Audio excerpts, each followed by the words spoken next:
I am Tessa, 29 years old, and somehow still healing from wounds my own family inflicted. They looked me dead in the eye and called my backyard wedding trashy. They laughed in my face and decided to toast the engagement of my sister on a luxury yacht that very same day. They wanted me to feel small. They wanted me to be the joke of the family. What they did not know was that the man I was marrying was a $24 billion tech chief executive officer. What they did not know was that their precious yacht party would end in handcuffs and humiliation on national television.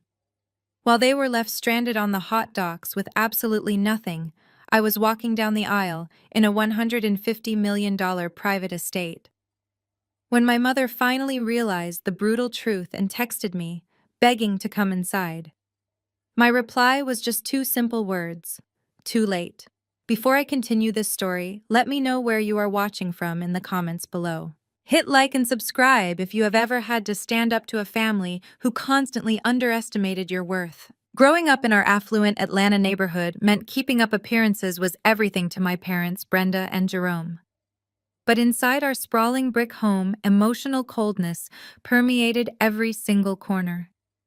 I was the dependable one, the independent auditor who worked quietly while my younger sister Valerie was the undeniable golden child. She demanded the constant spotlight, and my parents gladly handed it to her without hesitation. That toxic dynamic followed us straight into adulthood and set the stage for the ultimate betrayal. It all reached a breaking point last month during our traditional Sunday dinner. The heavy mahogany dining room table was set perfectly with the finest vintage china of my mother. The rich smell of roasted chicken and savory collard greens filled the air, but the atmosphere was anything but warm. I was sitting directly across from Valerie and her brand new fiancé, Preston. Preston was a flashy, wealthy Wall Street finance broker who wore tailored Italian suits and loved to talk down to absolutely everyone in the room. My parents treated him like absolute royalty simply because he threw around fancy financial terms like hedge funds and offshore accounts. My fiancé Julian was sitting very quietly right beside me. Julian was exceptionally brilliant but deeply unassuming. He wore plain black cotton shirts and told my family he did freelance software engineering. My parents barely acknowledged his existence, treating him like the hired help. I took a deep, nervous breath and reached into my designer tote bag. I pulled out a thick stack of heavy cream-colored wedding envelopes. I passed them carefully around the table with a genuine, hopeful smile. I proudly told everyone that Julian and I had finally set a firm date. August 15th. I explained that we wanted to keep things very intimate and deeply meaningful. The invitation clearly stated that the ceremony would be held in the backyard of the home belonging to Julian, just outside the main city limits. There would be no grand hotel ballrooms and no flashy country clubs, just close, loyal friends and family gathering to celebrate our love. I foolishly thought they would be genuinely happy for me. I thought for once my family could just smile and say congratulations. Instead, a heavy, suffocating silence fell over the large mahogany table. My mother Brenda picked up the elegant envelope and held it by the very corner as if it carried a contagious disease. She squinted critically at the elegant calligraphy and then dropped it carelessly back onto her expensive plate right next to her half-eaten cornbread. Valerie picked up her personal copy and let out a sharp, condescending laugh that echoed loudly against the crystal chandelier. She turned to Preston and smirked viciously. Preston leaned back in his heavy mahogany chair, crossing his arms arrogantly over his expensive Italian silk vest. He looked at Julian with a toxic mixture of misplaced pity and absolute disgust. Valerie carelessly tossed my beautiful wedding invitation aside like a worthless piece of junk mail. She clapped her manicured hands together and loudly announced that she actually had some incredibly exciting news of her own. She reached into her oversized, expensive designer handbag and pulled out a massive, glossy box tied perfectly with a shiny gold satin ribbon. She aggressively slammed it onto the absolute center of the table, landing right on top of my pristine wedding invitations. She looked me right in the eyes and beamed with a fake, sickeningly sugary sweetness. She proudly announced that she and Preston had just finalized the booking for their official engagement party. She boasted that they were renting a massive luxury mega yacht down at the prestigious city harbor. And then she dropped the ultimate devastating bomb. She declared that the yacht party was officially scheduled for August 15th, the exact same day as my long-planned wedding. My heart pounded painfully in my chest. I stared at her in absolute complete disbelief. I asked her why she would intentionally choose the exact same date when she fully knew I had been painstakingly planning this specific weekend for many long months. Valerie just flipped her perfectly styled blonde hair and sighed dramatically. She falsely claimed that the exclusive yacht was only available on that specific Saturday, and Preston simply had to have the absolute best. She casually said a simple backyard barbecue wedding could easily be moved to another random weekend. After all, it was just a basic backyard, right? She actually fully expected me to immediately cancel my own wedding day so everyone could comfortably attend her flashy engagement party on a rented boat. I looked over at my parents, desperately expecting them to finally intervene. Instead, my father was already eagerly opening the extravagant gold box from Valerie. The war had officially begun. My father pulled a massive crystal bottle of vintage champagne from the gold box, and his eyes practically widened with greedy delight. He held it up to the dining room light, as if it were a holy relic. Preston leaned back and casually mentioned that it was a $2,000 bottle he picked up during a recent business trip to Paris. My mother clasped her hands over her heart and looked at Preston as if he had just saved our entire family from ruin. She praised his success and his expensive taste loudly enough for the neighbors to hear. Then she slowly turned her sharp gaze toward me, and the entire temperature in the room seemed to drop. "Tessa, you are going to have to call your little vendors tomorrow morning and change your date." She said it not as a request, but as a direct command. She picked up her fork and went back to eating her chicken as if she had just asked me to pass the salt. I sat perfectly still and asked her why I should be the one to cancel when I had announced my date first. My mother let out an exhausted sigh and gave me that familiar look of profound disappointment. She told me I was being intentionally difficult and childish, just like I always was when it came to Valerie. She pointed her silver fork at me and said, "You have always been so unnecessarily competitive with your sister ever since you were little girls."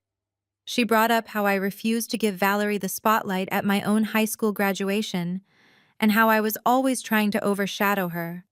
It was pure gaslighting. Valerie was the one who had intentionally thrown a massive tantrum at my graduation because my grandparents bought me a car and not her. But in the twisted rewriting of history by my mother, I was always the villain, and Valerie was always the innocent victim. My father set the expensive champagne down and crossed his arms, looking at me with stern disapproval. He told me to be reasonable for once in my life. He explicitly stated that Preston had already paid a non-refundable deposit of $50,000 for the mega yacht. He looked at Julian and let out a short, condescending chuckle. He said, "No offense, Julian, but your little backyard gathering does not exactly have a strict cancellation policy. You guys are just throwing some folding chairs on the grass and calling it a day." My father actually said that right to the face of my fiancé. Julian gently placed his hand over mine under the table and gave it a reassuring squeeze. He did not look angry or defensive at all. He just looked completely unbothered, which only seemed to irritate my parents even more. My mother jumped right back in and aimed her venom directly at Julian. She put on a fake sympathetic voice and said, "We know you are doing your best, Julian, with your freelance computer repair jobs or whatever it is you do. We know the tech market is tough right now for independent contractors. But Preston is an established Wall Street executive, and he is providing Valerie with the lifestyle she truly deserves." She actually turned back to me and told me I should be grateful that Preston was bringing some real class into our family. She said this was a monumental networking opportunity for my father and his business associates. She looked me dead in the eye and said, "We are not going to skip the social event of the entire season just to stand in some dirt and watch you settle for a mediocre life, Tessa." The word "settle" hung heavy in the stifling air of the dining room. They were openly calling my life and my future husband a massive disappointment simply because we did not flash designer labels or brag about offshore bank accounts. I looked at Valerie, who was busy admiring her massive diamond engagement ring, completely ignoring the emotional wreckage happening right in front of her. She knew exactly what she was doing. She had intentionally chosen my wedding day, just to force my parents to publicly choose her over me once again. And they were doing exactly what she wanted without a single moment of hesitation. My father then boldly declared that family supports family, and if I truly loved my sister, I would happily move my tiny little ceremony to September or October. He warned me that if I stubbornly kept the August 15th date, neither he nor my mother would attend my wedding. He said they would not be caught dead missing the yacht party because it would be a massive insult to Preston and his powerful, wealthy friends. They were effectively threatening to boycott my wedding day unless I bowed down to the selfish whims of my sister and her arrogant fiancé. They expected me to easily fold and cry and beg for their approval, just like I did when I was a vulnerable little girl. But I was no longer that helpless little girl, desperately seeking validation from people who fundamentally could not love me. I looked at the faces of my mother and my father. I saw the harsh judgment and the shallow materialism that dictated their every single move. I saw how they worshipped Preston simply because he was a wealthy white man who threw money at them. I saw how they looked right past the incredible, brilliant, loving black man sitting next to me simply because he did not wear his immense wealth on his sleeve. I took a slow, deep breath and felt a strange sense of absolute calm wash over my entire body. The toxic fog that had clouded my judgment for 29 years was finally lifting.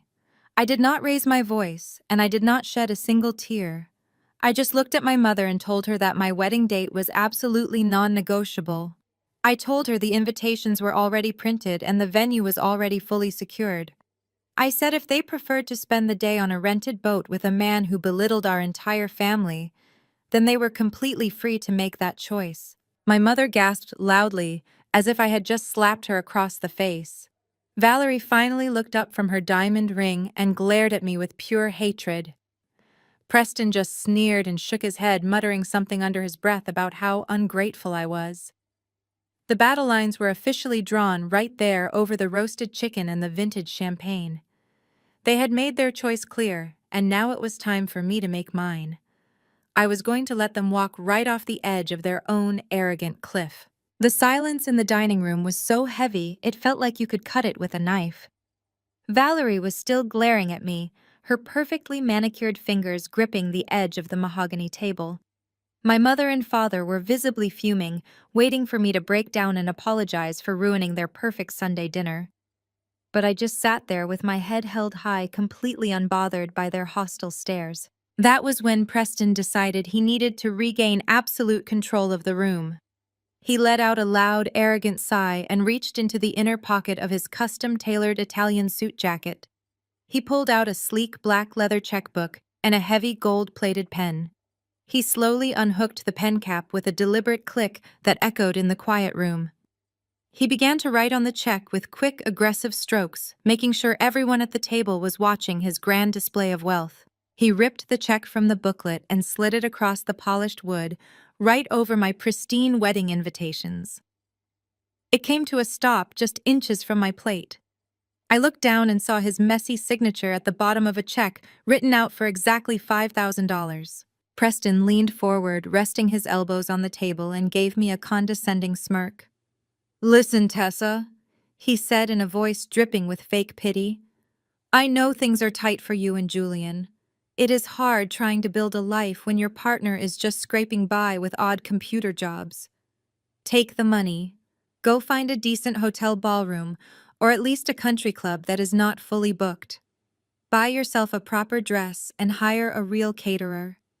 Do not embarrass this family by making your parents sit in some cheap folding chairs in a dusty backyard. Consider it an early wedding gift from Valerie and me." My mother gasped in absolute delight, clapping her hands together. She looked at Preston as if he were a saint who had just descended from heaven. "Oh, Preston, that is incredibly generous of you," she gushed, turning to look at me with a victorious sneer. You see, Tessa, this is what real family does. You should be on your knees thanking him for saving you from making a complete fool of yourself. Valerie crossed her arms and smiled smugly. You really should take it, Tessa, she added in a sugary sweet tone. I would honestly be mortified if my friends saw pictures of me attending a wedding that looked like a cheap neighborhood barbecue. I did not touch the check. I did not even flinch. I simply looked at the $5,000 and then slowly shifted my gaze up to Preston. His arrogant smirk faltered just a fraction under my unwavering stare. Julian sat quietly beside me. His posture relaxed but his eyes completely focused. He knew exactly what I was about to do. I reached out with one finger and deliberately pushed the expensive piece of paper back across the table until it stopped right in front of the empty plate Preston was using. I appreciate the gesture, Preston, I said, my voice perfectly calm and even. But Julian and I are doing just fine. We do not need your charity to fund our wedding. Besides, I would feel incredibly guilty taking money from your hedge fund right now. Preston scoffed, rolling his eyes. Please, Tessa, $5,000 is basically pocket change to me, he bragged, leaning back in his chair. Do not let your stubborn pride ruin your one special day. I tilted my head slightly and offered him a very cold, very calculated smile. It is not about pride, Preston, I said softly, keeping my eyes locked dead on his. It is just that as an independent auditor, I tend to keep a very close eye on market trends. And from what I have been hearing in certain financial circles, your specific fund has been making some rather reckless short-selling moves lately. The room remained dead silent, but the atmosphere instantly shifted. The smug confidence completely vanished from the face of Preston. I leaned in just a little closer and lowered my voice just enough to make him strain to hear me. In fact, I continued casually. I read a very interesting confidential brief recently. Rumor has it the Securities and Exchange Commission has been looking very closely into some highly irregular offshore transfers connected to your primary portfolio. I imagine every single dollar is going to count when the federal investigators finally freeze those assets. I really could not burden you by taking your money right before a massive federal audit. The color rapidly drained from the face of Preston, leaving him looking like a panicked ghost. His jaw went slack, and his eyes darted nervously around the room, as if he expected federal agents to burst through the dining room windows right then and there. He swallowed hard, his Adam apple bobbing visibly above his expensive silk tie. How do you... He stammered, his voice suddenly high and tight. What are you even talking about? You are just a low-level accountant. I am an independent corporate auditor, Preston. I corrected him smoothly. People talk. Numbers leave a trail. And I am remarkably good at reading both. My parents and Valerie looked wildly confused. They did not understand the complex financial jargon I had just casually dropped onto the dinner table. All my mother heard was that I was insulting her precious future son-in-law and rejecting his generous handout. Tessa, how dare you speak to Preston that way? My mother shrieked, her face turning a deep shade of angry red. He offers you a fortune out of the goodness of his heart, and you attack his business with ridiculous lies. You are a bitter, jealous girl, and you are completely ruining this entire family. My father slammed his fist on the table, rattling the vintage china. Apologize to him right now, Tessa, he demanded loudly. But Preston did not look like a man who wanted an apology. He looked like a man who was desperately trying to calculate how much time he had left before his entire fraudulent empire collapsed around him. His hands were actually shaking as he quickly grabbed the check, crumpled it into a tight ball, and shoved it back into his pocket. I slowly pushed my chair back and stood up from the table. Julian immediately stood up right beside me, standing tall and solid like an immovable wall. I calmly picked up my designer tote bag and smoothed down the front of my dress. There will be no apologies today, I said, looking around the table at the people who were supposed to love and protect me. I gave you my invitation. My wedding is on August 15th. If you choose to spend that day on a rented yacht with a man who is currently sweating through his custom suit, then I wish you nothing but the best. I turned to Valerie, who was still staring at me with a mixture of confusion and pure rage. Congratulations on your engagement, Valerie, I said evenly. I genuinely hope it brings you everything you deserve. Without another word, I turned around and walked out of the heavy mahogany dining room. Julian walked right beside me, his hand gently guiding the small of my back. We did not rush. We did not run away. We walked out the front door with quiet, unshakable dignity, leaving my toxic family screaming and arguing in the background. As the heavy front door clicked shut behind us, stepping out into the cool evening air, I knew there was no going back. The trap was set, and all I had to do now was wait for them to walk right into it. I walked down the long brick driveway of my childhood home, feeling lighter than I had in 29 years. The heavy burden of constantly trying to please people who were committed to misunderstanding me had finally been lifted off my shoulders. Julian unlocked the passenger door of our modest sedan, and I slid inside, letting out a long, slow breath. He got into the driver's seat and turned to look at me, his dark eyes full of quiet admiration and deep love. "You handled that perfectly," he said softly, reaching over to take my hand. His palm was warm and steady, grounding me after the chaotic storm we had just left behind. "They are going to try to destroy us," I warned him, looking back at the large house that was still completely lit up from the inside. "My mother will not let this go. Valerie is going to make it her personal mission to ensure my life is a living hell between now and August 15th. Julian just smiled a slow, dangerous smile that completely transformed his usually mild demeanor. "Let them try," he whispered, leaning in to kiss my forehead. "They have absolutely no idea what is coming." I leaned my head back against the car seat as Julian pulled out onto the quiet suburban street. My mind was already racing, anticipating the vicious attacks my family would undoubtedly launch in the coming days. They thought they held all the power. They thought they controlled the narrative because they had the loud voices and the fake money. But true power is entirely silent. True power does not need to scream at a dinner table or throw crumpled checks to prove it exists. As we drove away into the night, the image of the panicked face of Preston was burned into my memory. He knew his clock was ticking, and I knew that when August 15th finally arrived, my family was going to experience a reckoning they would never, ever forget. The very next morning, I woke up to the sound of my phone vibrating relentlessly against the wooden nightstand. It was barely 6 in the morning, but my screen was already lit up with dozens of bright notifications. I sat up in bed and blinked against the harsh light of the screen. There were over 40 unread text messages and a massive flood of Instagram alerts. Julian stirred beside me, wrapping a warm, heavy arm around my waist, but I pulled away slightly to open the very first notification. Valerie had wasted absolutely no time executing her calculated smear campaign. She had posted a perfectly staged photo of herself, sitting on the edge of her luxury bed, looking tragically beautiful, with a single artificial tear rolling down her cheek. Preston was strategically placed in the background, looking deeply concerned, and holding her hand with a protective grip.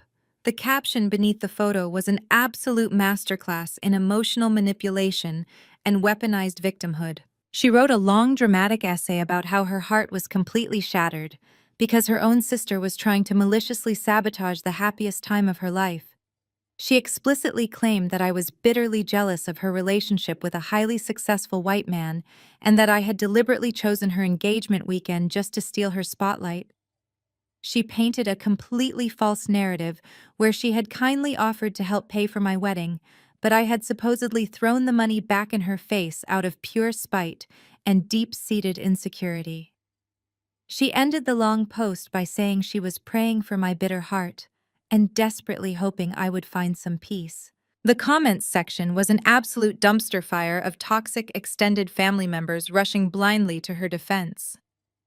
Aunt Denise wrote a lengthy comment saying that I had always been a deeply insecure girl who could never stand to see my younger sister shine.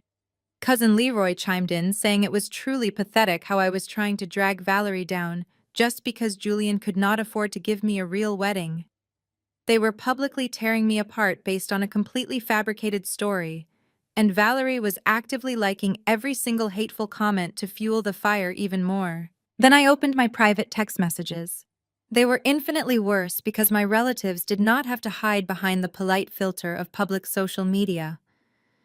My Uncle David sent me a massive paragraph calling me a total disgrace to the family name. He said I should be deeply ashamed of myself for attacking the financial business of Preston at the dinner table out of pure, unadulterated jealousy.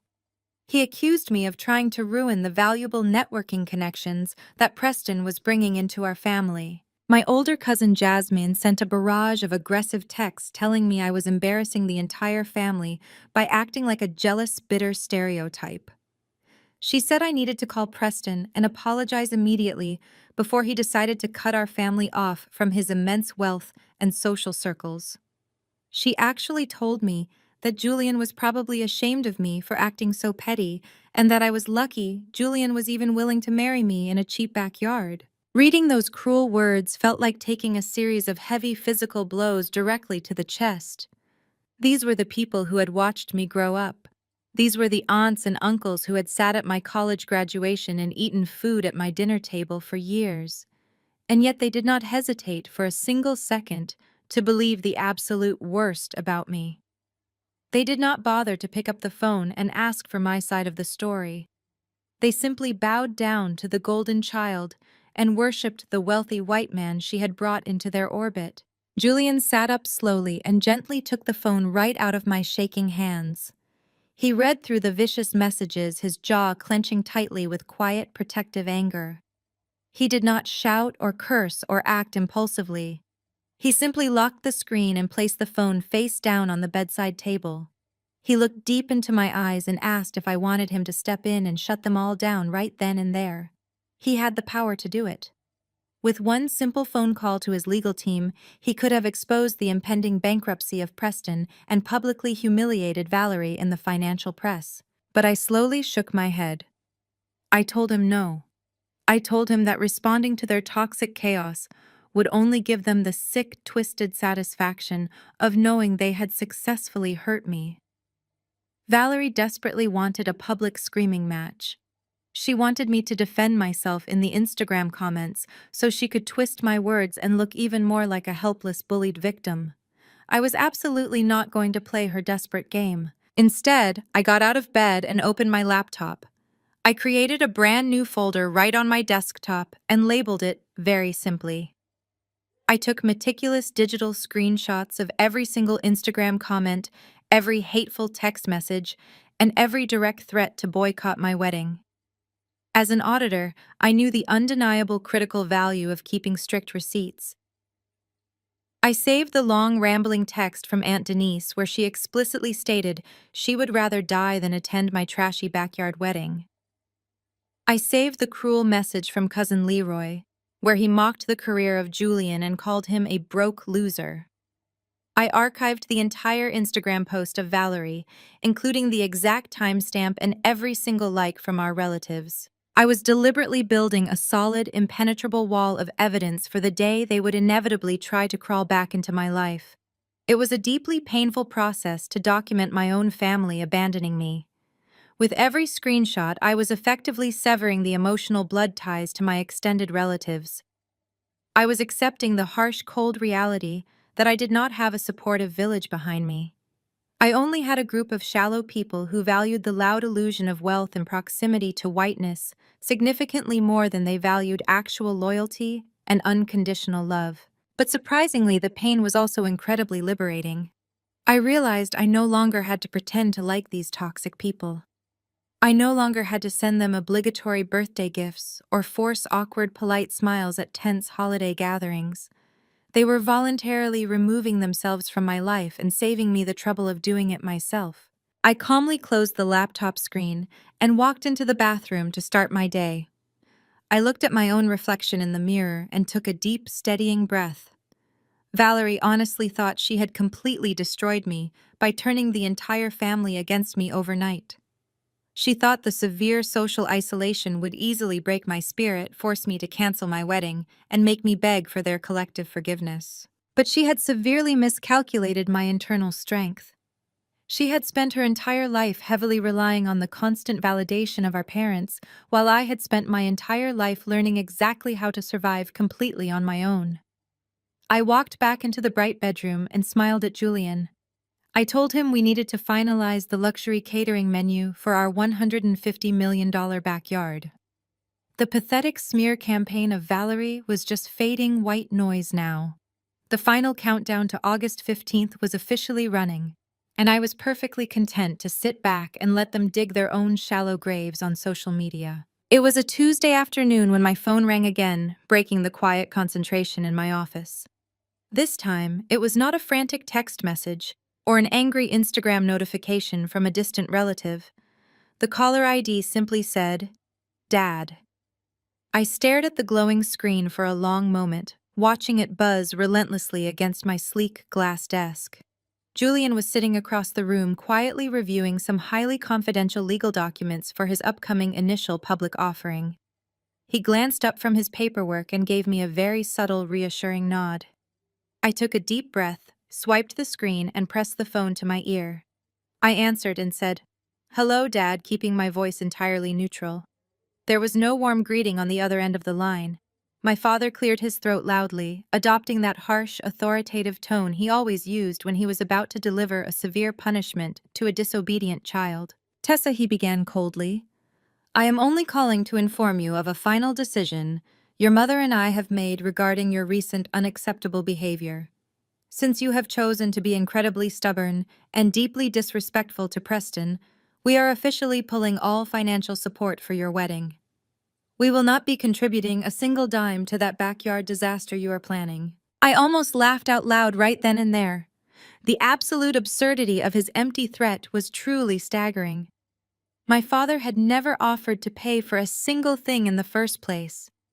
From the very moment I announced my engagement, he had made endless empty excuses about how his business funds were tied up, or how he was aggressively saving for the future wedding of Valerie. Julian and I were fully funding our own massive exclusive event without a single penny of their help.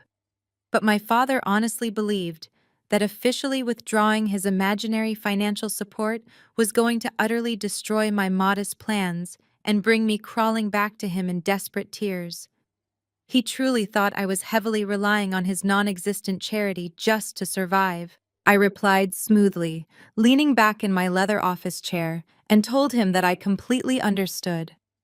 I calmly explained that Julian and I already had the entire budget fully covered anyway, but I thanked him for letting me know his final decision. There was a long, awkward pause on the line. My father was clearly expecting me to panic. He expected me to beg for his help and apologize profusely for my terrible behavior at the dinner table.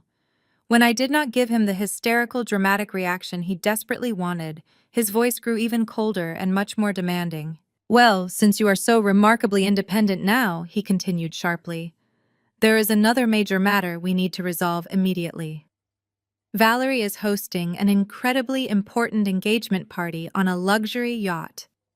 Preston has invited several high-profile Wall Street investors and elite members of society. Valerie needs to look the part.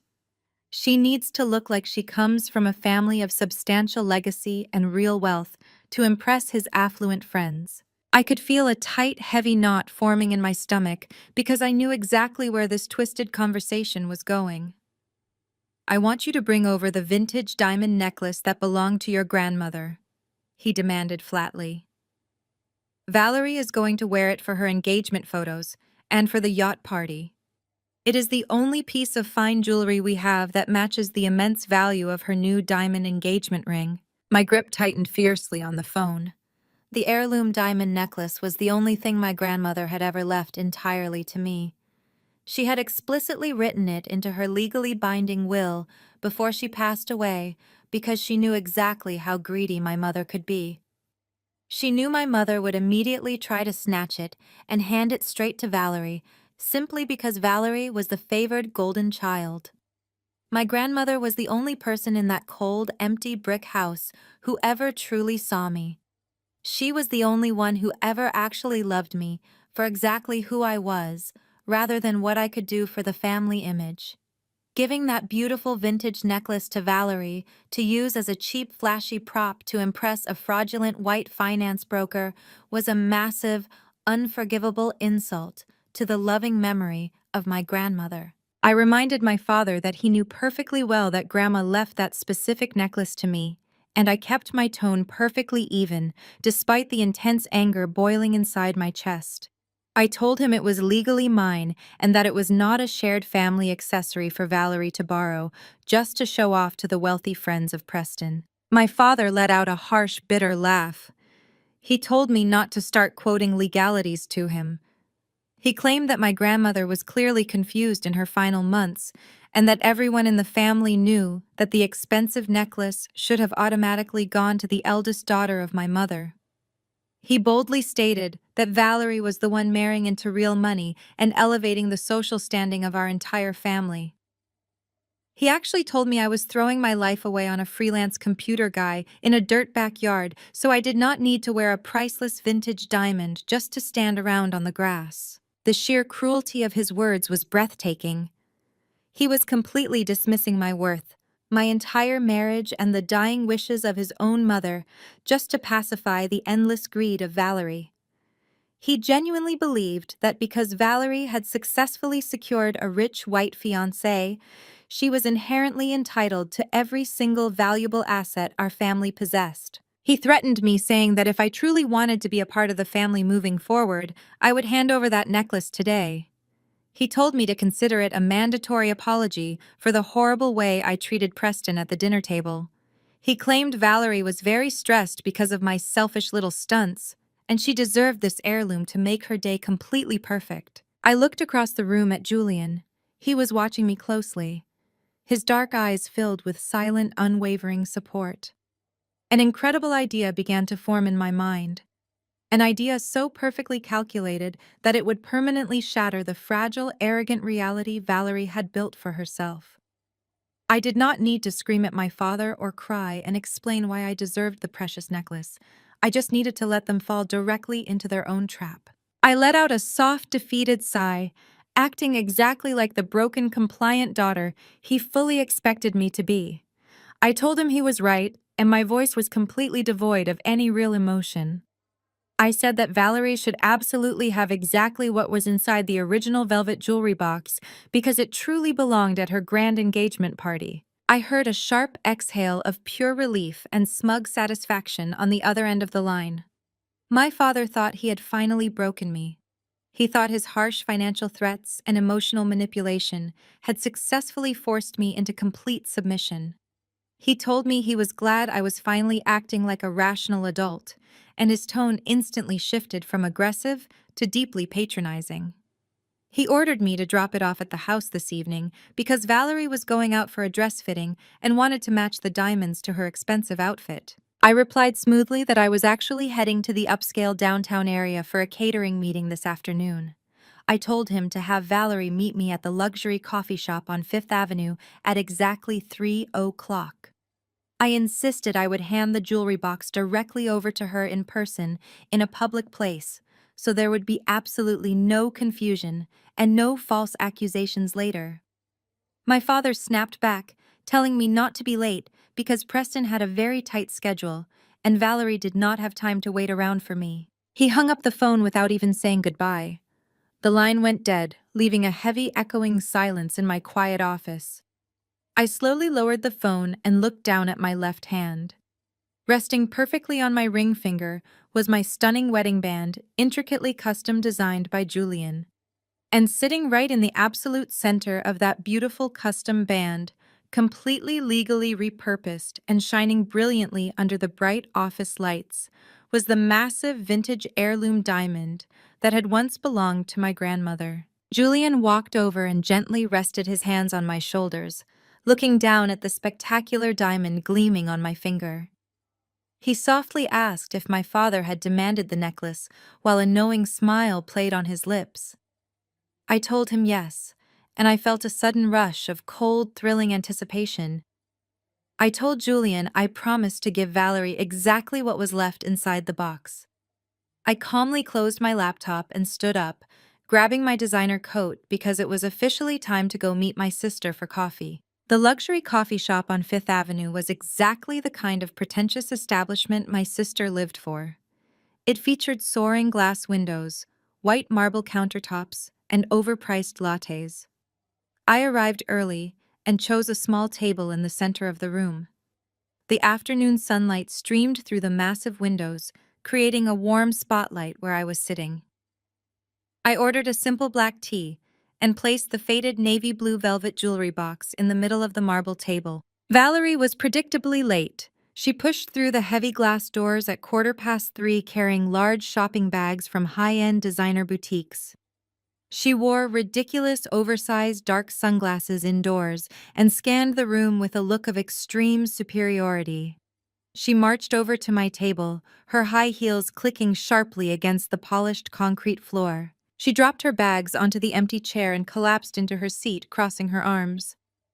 "You are lucky I even had time to meet you," she snapped, pulling off her sunglasses. "Preston has me running all over the city preparing for this yacht party, and I still have a fitting for my custom gown in 30 minutes. So let us make this quick. Tessa, just hand over the necklace and I will be on my way." She simply demanded the heirloom like it was her birthright. I did not say a single word. I simply reached out and tapped the faded velvet box sitting between us. Valerie let out a greedy gasp, and her eyes lit up. She grabbed the box, pulling it eagerly toward her chest. "Dad told me you were throwing a massive fit about giving this up," she said with a smug, victorious sneer. "But I am glad you finally realized who actually deserves to wear the family diamonds. It is going to look stunning with the neckline of my engagement dress." She pressed the golden latch on the front of the antique box. The velvet lid popped open. Valerie looked down into the box, and her smug smile instantly froze. Her brow furrowed in deep confusion. She aggressively poked her finger inside, pushing aside the white silk lining. There was no massive vintage diamond catching the light.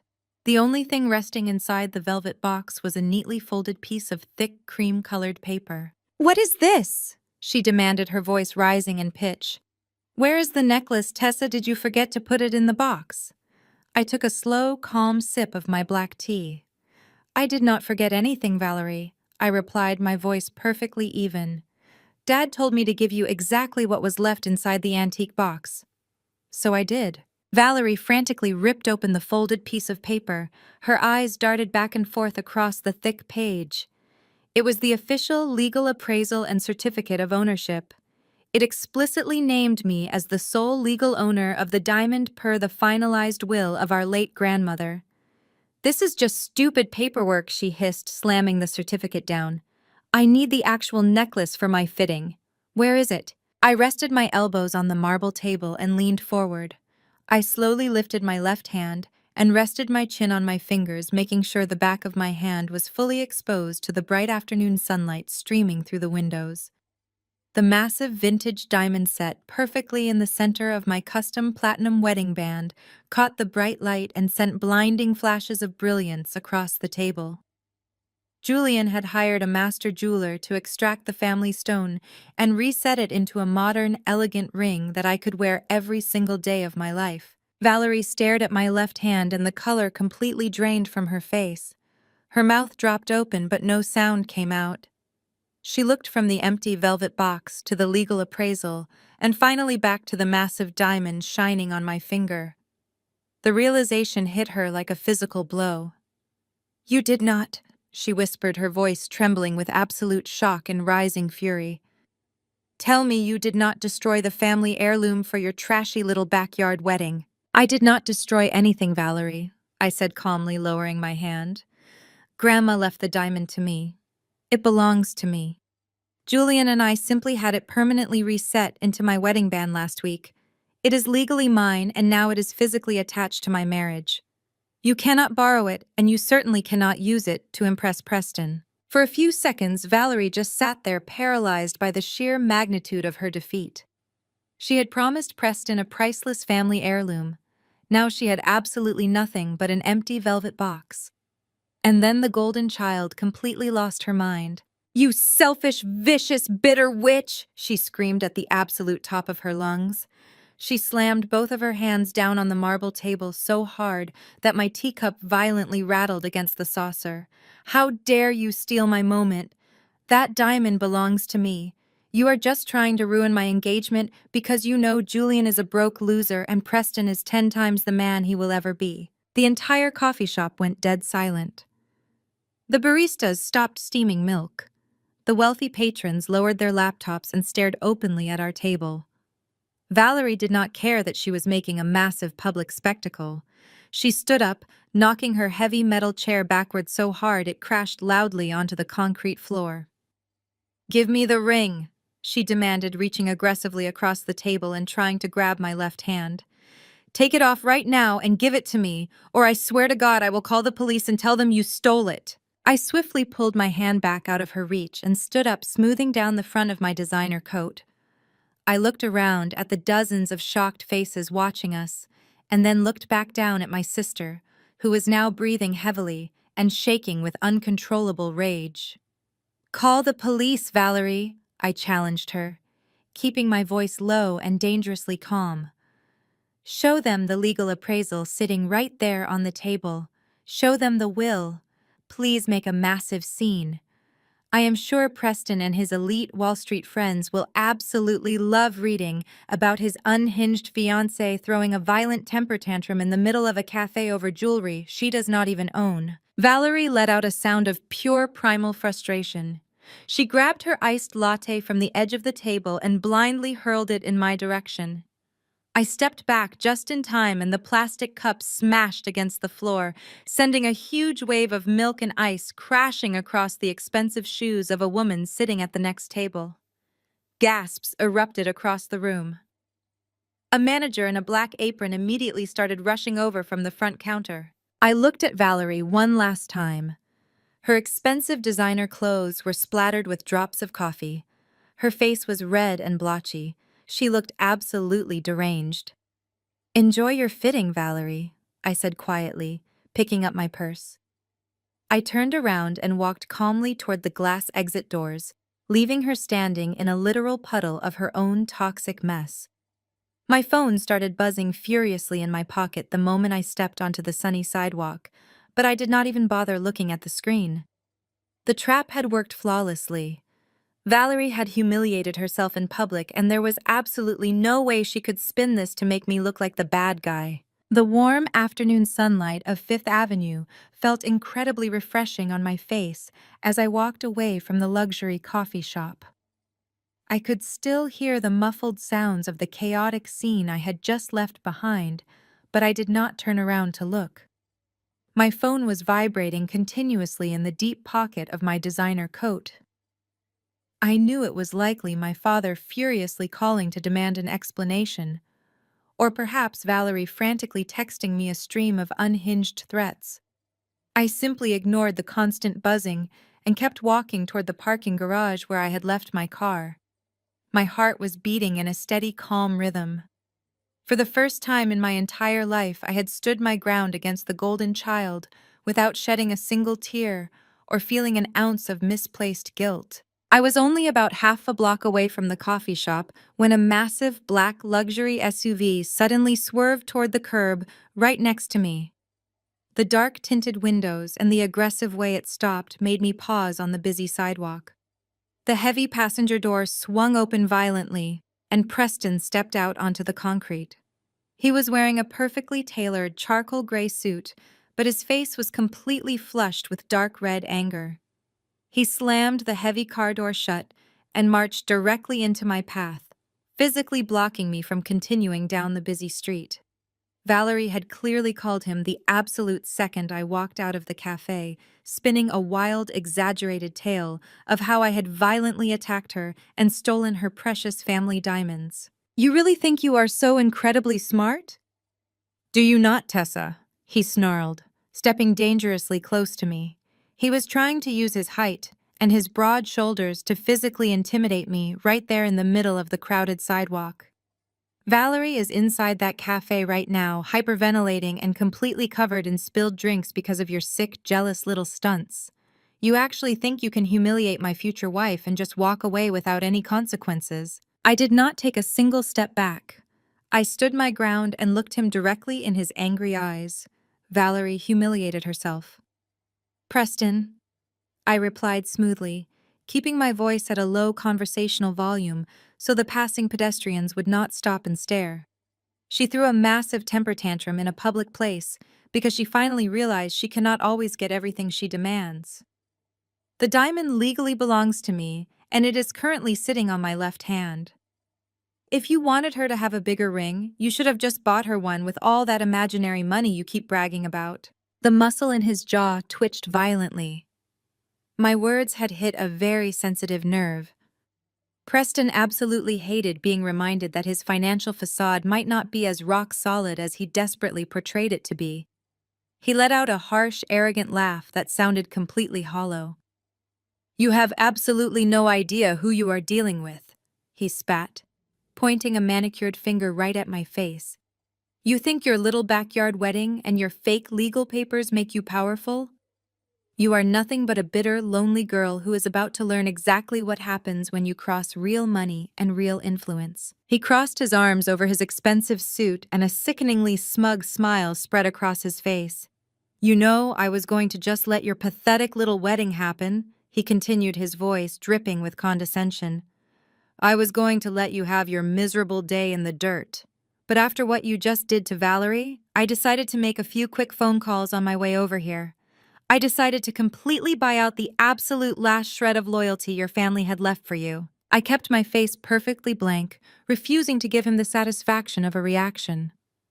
"What exactly did you do, Preston?" I asked flatly. "I just purchased 30 round-trip first-class plane tickets for your entire extended family," he boasted proudly, puffing out his chest. "Every single aunt, every single uncle, and every single cousin, who was even slightly on the fence about attending your little backyard barbecue.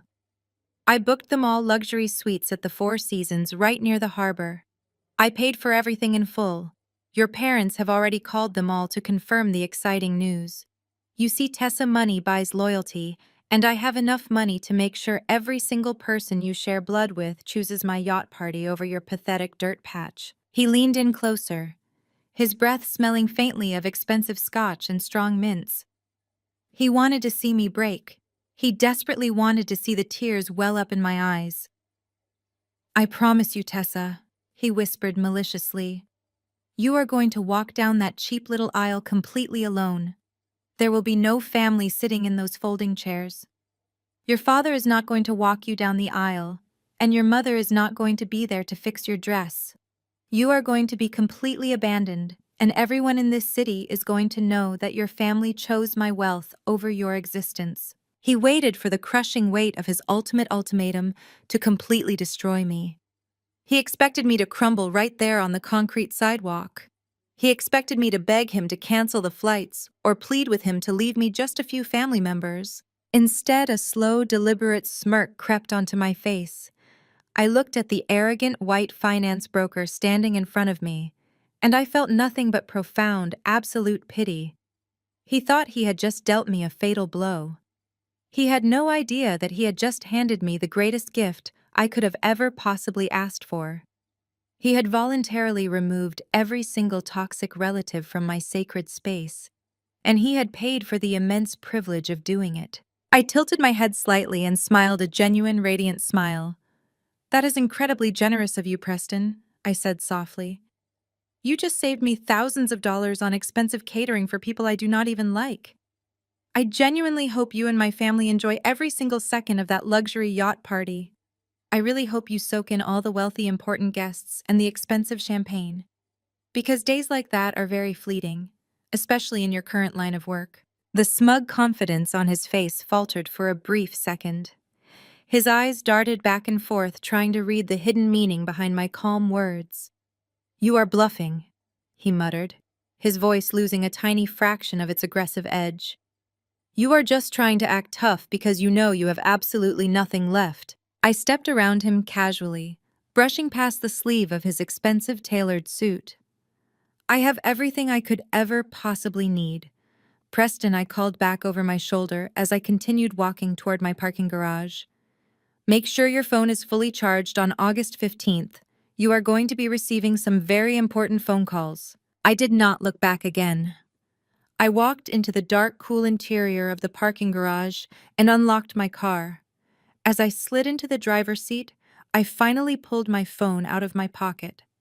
There were 12 missed calls from my mother and a highly aggressive voice message from Valerie. I calmly deleted the entire call log without listening to a single second of it. The trap was now completely set and perfectly primed. Preston had arrogantly gathered all of my toxic family members into one single confined location out on the open water. He had effectively trapped himself and everyone who worshipped him on a rented boat. All Julian and I had to do now was wait for the morning of August 15th to arrive and watch the entire fake empire of Preston violently crash and burn. The morning of August 15th finally arrived, bringing with it a thick, humid heat that settled heavily over the prestigious city harbor. The massive white yachts bobbed gently in the dark blue water, their polished chrome railings gleaming under the bright morning sun. Standing at the very edge of the main private dock was my mother Brenda, holding court among our extended family like a reigning monarch. She was wearing an overly elaborate floral dress that was completely inappropriate for a morning boat ride, but she did not care. She was absolutely thriving in the center of attention. She loudly directed Aunt Denise and Cousin Leroy toward a shaded seating area on the wooden pier, pointing out the massive 3-story mega yacht anchored just a few yards away. The boat was absurdly large, featuring a rooftop jacuzzi and a sleek modern design that screamed excessive wealth.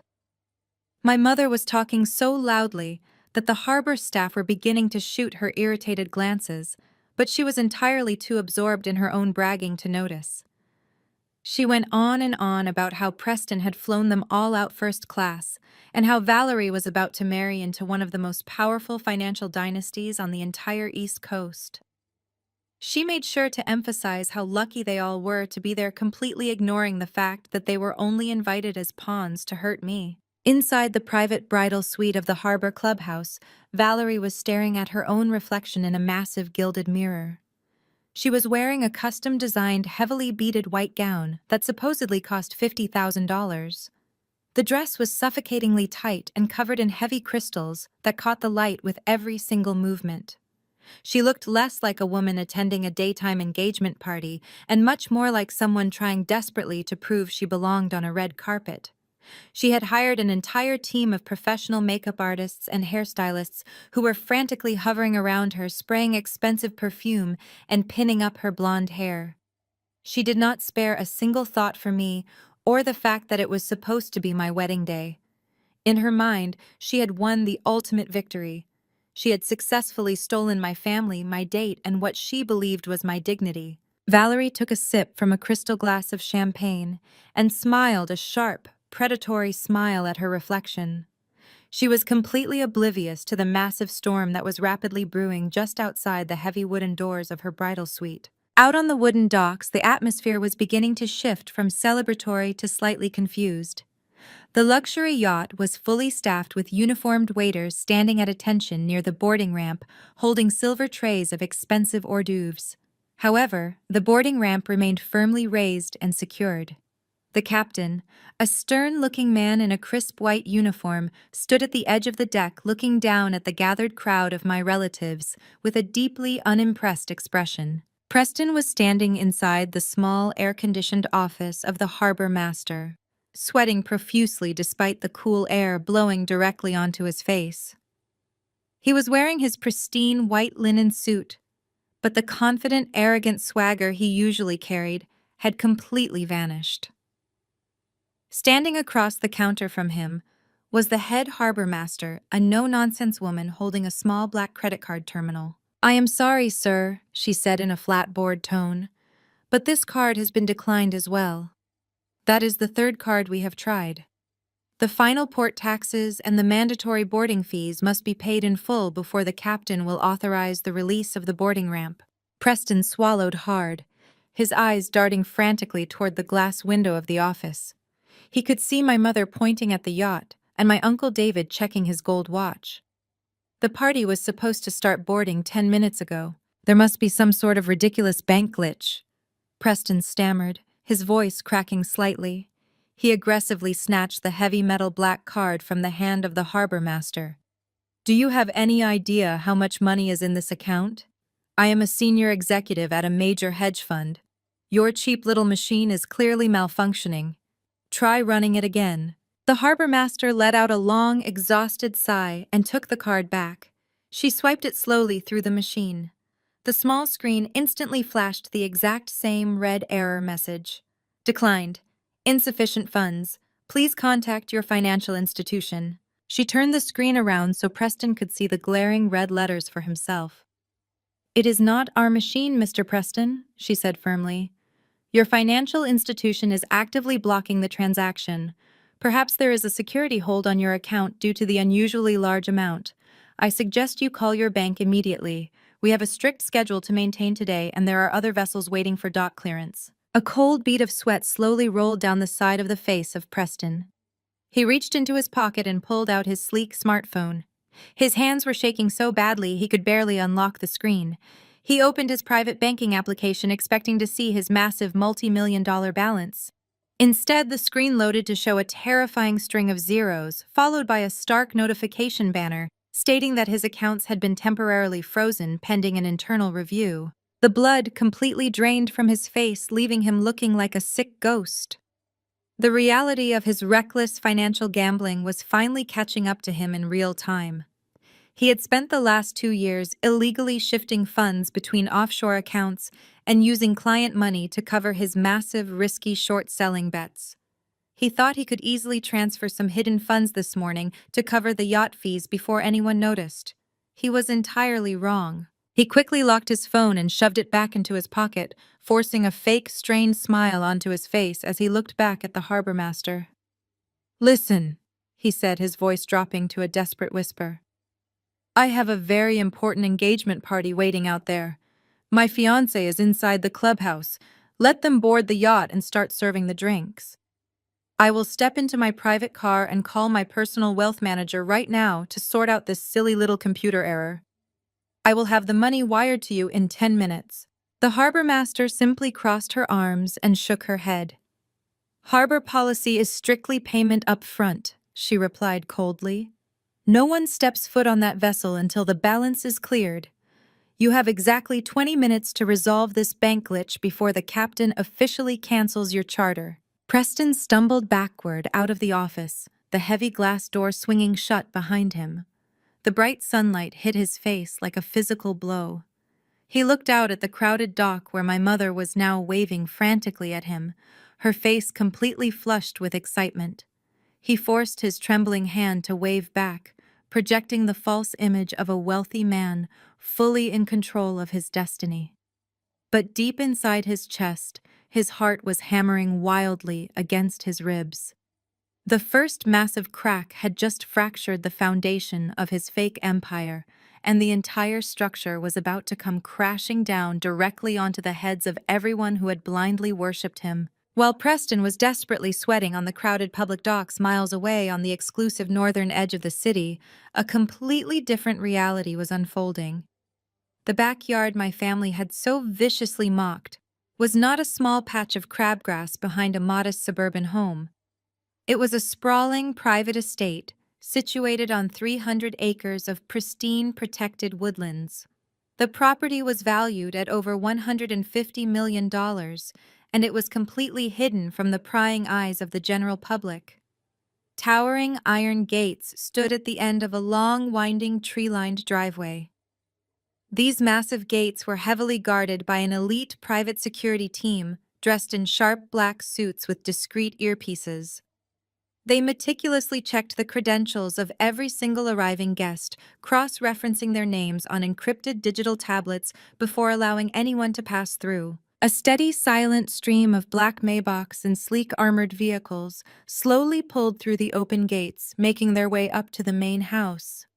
The guests stepping out of these luxury cars were not flashy social climbers or loud relatives desperate for a free glass of champagne. They were some of the most influential minds in the entire global tech industry. There were billionaire founders of artificial intelligence companies, venture capitalists who controlled massive international portfolios, and quiet philanthropists who funded entire university wings. They mingled softly on the manicured, sweeping lawns, holding crystal glasses of sparkling water and rare vintage wine. There was absolutely no shouting and no desperate need to prove their worth. True wealth whispers, while fake wealth screams. The air here was filled with the gentle sounds of a live string quartet playing softly under the shade of massive ancient oak trees. The floral arrangements were imported rare orchids perfectly matching the natural beauty of the surrounding forest. Deep inside the main residence, I was standing in front of floor-to-ceiling glass windows that overlooked the spectacular ceremony space down below. The master suite alone was larger than the entire childhood home I had grown up in. The walls were adorned with genuine museum-quality artwork, and the floors were made of imported warm mahogany that glowed under the soft lighting. My makeup artist and hairstylist were calm and gentle, speaking in soothing tones as they applied the final touches to my bridal look. I was not wearing a heavy, suffocating gown covered in cheap, flashy crystals like Valerie.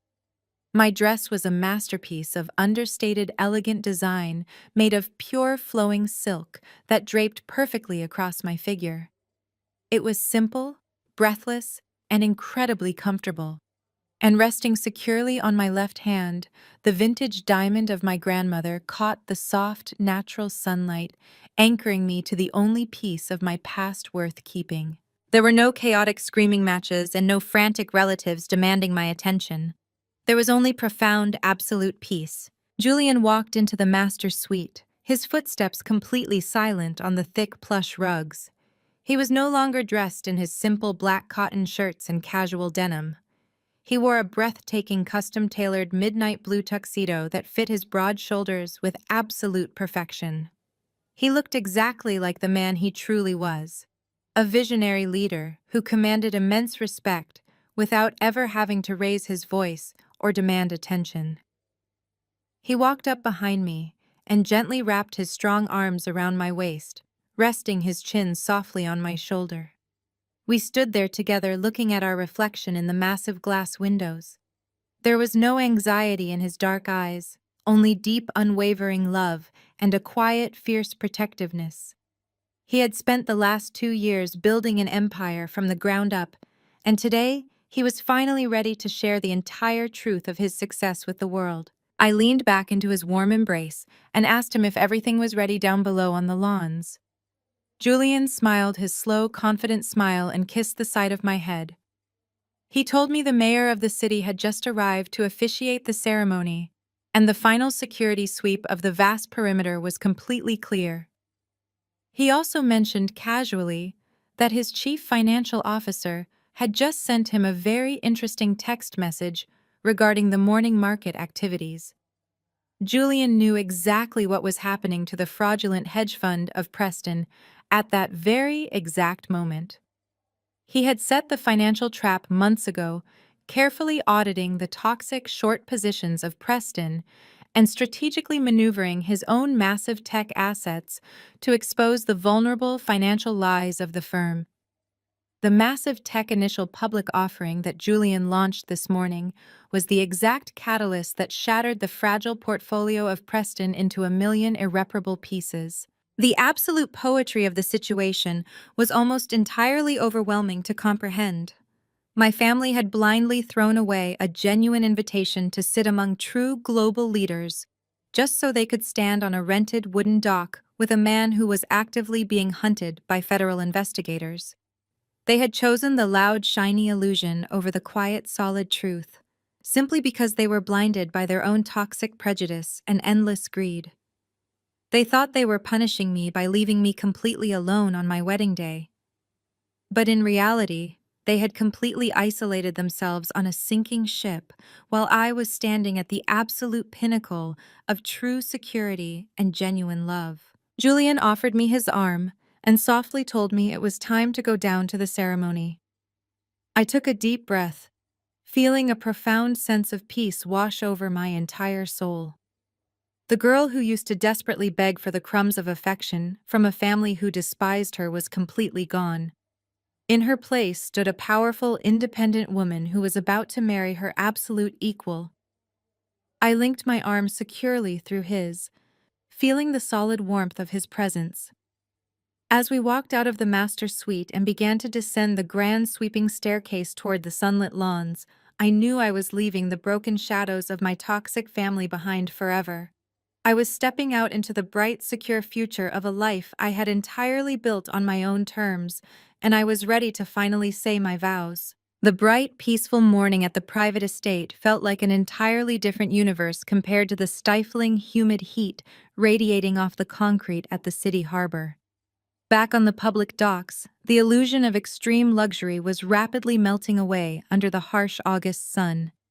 My mother Brenda was frantically fanning herself with a glossy yacht brochure, her heavy floral dress sticking uncomfortably to her skin. She had spent the entire morning loudly bragging to anyone who would listen about her wealthy future son-in-law, but now her voice was growing strained and impatient. The rest of the extended family was beginning to murmur with growing irritation. They had been standing on the hot wooden pier for nearly 40 minutes, and the heavy boarding ramp of the massive white mega yacht remained firmly raised.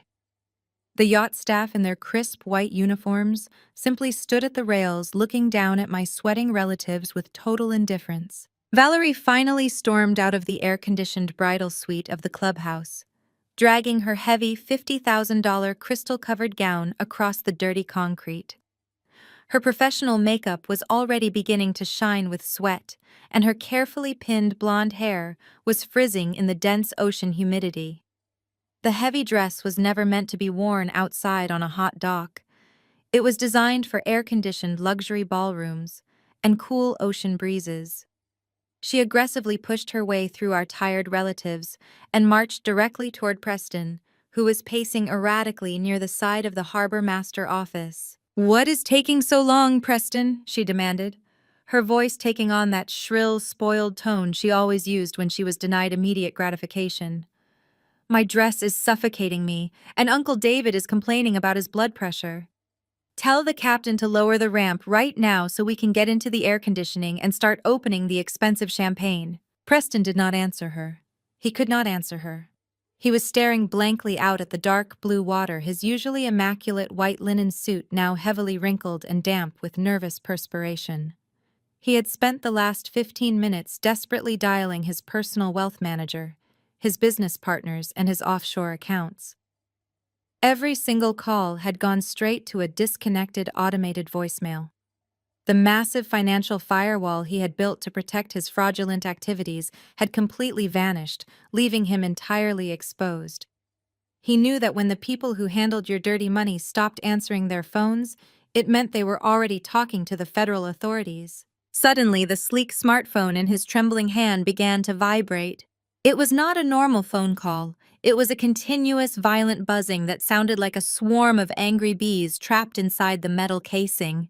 The screen lit up blindingly bright, displaying a rapid-fire barrage of push notifications from every major global financial news outlet. Preston slowly lifted the phone, staring at the glowing screen as if it were a venomous snake about to strike his face.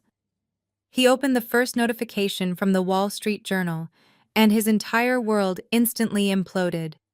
The bold black headline read, "Breaking News. Major Wall Street Hedge Fund collapses overnight following historic short squeeze." His breathing turned into shallow, rapid gasps as his eyes scanned the brutal financial article. The text detailed exactly how his highly leveraged firm had aggressively bet heavily against a rising tech startup. They had illegally used client funds to try and force the tech company into bankruptcy. But that same tech startup had just gone public this morning, launching the most successful initial public offering of the entire decade. The soaring stock price of the tech firm had triggered a massive catastrophic margin call. The hedge fund of Preston was not just broke, it was billions of dollars in debt. The article ended with a terrifying final sentence stating that federal agents from the Securities and Exchange Commission and the FBI were currently raiding the corporate headquarters in New York City, seizing computers and freezing all associated bank accounts. Julian had not just beaten him. Julian had entirely financially annihilated him from the shadows without ever raising a single finger in public. Valerie grabbed the arm of Preston, her sharp acrylic nails digging deeply into the sleeve of his expensive white linen suit. Are you even listening to me? She shrieked, physically shaking his arm. Go tell the captain to let us on the boat right now. I am the bride and this is my special day. You promised me a luxury party and everyone is staring at us. Preston looked at Valerie, and for the very first time he did not see a beautiful trophy wife who elevated his social status. He saw a demanding, spoiled liability who was standing directly between him and his desperate need to flee the country. He looked at my mother, who was marching toward them with an angry scowl on her face, ready to demand answers about the delay. He looked at the dozens of relatives he had arrogantly flown out first class, realizing he had absolutely no way to pay for their return tickets or their luxury hotel suites. He was looking at a massive crowd of angry people who were about to realize he was nothing but a broke criminal. The fake billionaire facade completely shattered. Pure primal survival instinct took over his mind. I need to take this call, he mumbled, his voice barely a hollow whisper. His eyes darted wildly around the harbor, searching for the quickest exit route away from the docks and the incoming police sirens he was absolutely certain were already on their way. Who is calling you? Valerie demanded, trying to snatch the phone from his trembling hand. You can take a phone call on the boat. Preston, just fix this right now. It is my bank manager, Preston lied, his voice cracking terribly. He violently yanked his arm out of her tight grip, almost causing Valerie to trip over the heavy hem of her crystal gown. There is a massive security protocol issue with the wire transfer. The harbor reception is terrible here. I just need to walk up to my car, where it is quiet, so I can verify my personal credentials. I will be right back, Valerie. I promise. Just wait right here. He did not wait for her to argue. Preston turned his back on his furious fiancée and started walking briskly toward the massive asphalt parking lot. His brisk walk quickly turned into a panicked, desperate jog. He pushed past a group of tourists, almost knocking over a small child in his frantic rush to reach his luxury SUV. He did not care about the yacht. He did not care about the engagement party, and he certainly did not care about Valerie anymore. His only thought was getting to the nearest international airport before his passport was permanently flagged by federal authorities. Valerie stood completely frozen on the wooden docks, staring at the retreating back of the man she had proudly claimed was 10 times better than Julian. Confusion and a deep, sickening sense of panic began to set into her chest. She turned back to our mother, who had finally reached the edge of the pier. Where is he going? Brenda asked sharply, wiping sweat from her forehead. Did he get the ramp lowered? Valerie opened her mouth to speak, but before she could form a single word, a strange collective sound rippled through the gathered crowd of our relatives. It started as a series of soft electronic chimes and urgent buzzing sounds. Uncle David pulled his phone out of his pocket. Cousin Leroy looked down at his smartwatch. Aunt Denise opened a breaking news notification that had just popped up on her screen. The financial news had officially broken the mainstream media barrier, and it was now spreading like absolute wildfire across social media platforms. One by one, the toxic family members who had gleefully abandoned me to worship the fake wealth of Preston began reading the devastating headlines for themselves. The collective silence that fell over the hot wooden pier was heavier and infinitely more suffocating than the dense August humidity. Miles away from that suffocating hot pier, the gentle afternoon breeze was rustling through the ancient oak trees of the private estate. The string quartet smoothly transitioned into a breathtaking classical piece, signaling the beginning of my walk down the aisle. I stood at the edge of the sprawling, manicured lawn, looking out at the massive sea of elegantly dressed guests. There were no empty folding chairs sitting in the dirt like Preston had cruelly predicted. Instead, the rows of beautifully carved wooden seating were completely filled with hundreds of the most influential and successful people in the entire country. I took my first deliberate step onto the thick white petal-strewn runner, feeling a profound sense of absolute lightness. I was walking down this long aisle completely alone, but I did not feel abandoned for a single second. I felt entirely liberated. Every single step I took away from my toxic past was a deliberate step toward a bright future built on absolute truth and unwavering mutual respect. The warm August sunlight filtered through the lush green canopy above, casting a soft golden glow over the entire spectacular ceremony space. As I slowly made my way down the long, elegant aisle, I could hear the soft, reverent murmurs of the elite guests. They were not whispering malicious gossip or engaging in the petty family drama that I was so used to hearing. They were excitedly discussing the monumental financial earthquake that had just occurred that very morning in the global markets. A prominent venture capitalist sitting in the second row leaned over to his elegant wife and quietly murmured about the spectacular $24 billion valuation. Another seasoned tech founder sitting nearby nodded in absolute awe, whispering about the sheer brilliant ruthlessness of the morning initial public offering. They were talking about Julian. They were talking about the quiet, unassuming man who my parents had relentlessly mocked for being a freelance computer repair guy. Julian had officially taken his revolutionary artificial intelligence company public right as the opening bell rang on Wall Street just a few hours ago. The stock had skyrocketed beyond all projected expectations, cementing his permanent status as one of the youngest and most powerful billionaires in the entire global tech industry. But the awestruck whispers rippling through the wealthy crowd did not stop at his massive, newly acquired wealth. The brilliant, highly tactical financial strategy of Julian was the true topic of absolute fascination among these elite guests.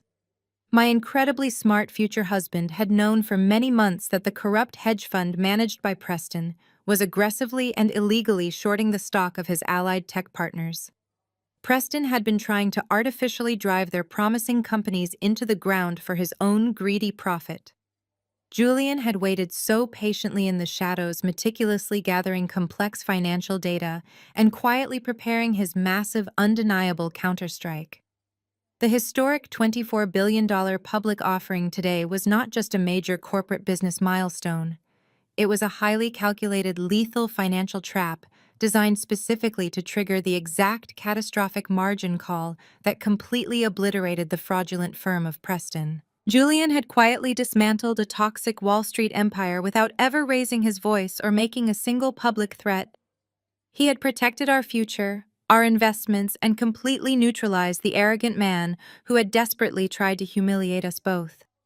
And Julian had executed this flawless victory all before lunchtime on our actual wedding day. I finally reached the end of the long, pristine white runner and stepped up to the stunning floral archway. The air smelled like rare, expensive orchids and fresh pine. Julian stepped forward and gently took both of my trembling hands in his own. His touch was incredibly warm and deeply grounding, anchoring me completely to the present moment. Standing directly in front of us, acting as the official legal officiant for our ceremony, was the actual mayor of the city himself. He was a highly distinguished man who had cleared his entire busy political schedule just to stand there for Julian today. The mayor smiled warmly at us, his powerful presence serving as a silent, undeniable testament to the immense respect and influence Julian commanded in this major city.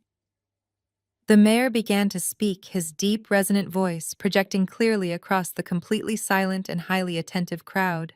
He spoke beautifully and eloquently about true partnership, about the vital importance of deep trust, and about the rare kind of formidable love that builds modern empires and successfully weathers the most severe storms. Julian looked down at me, his dark eyes shining with an intense, overwhelming emotion that took my breath away. He did not care about the billionaires watching us or the massive fortune he had just secured. He only cared about the woman standing right in front of him. He spoke his vows softly, but with absolute, unshakable conviction, so that only I and the mayor could truly hear the depth of his promise.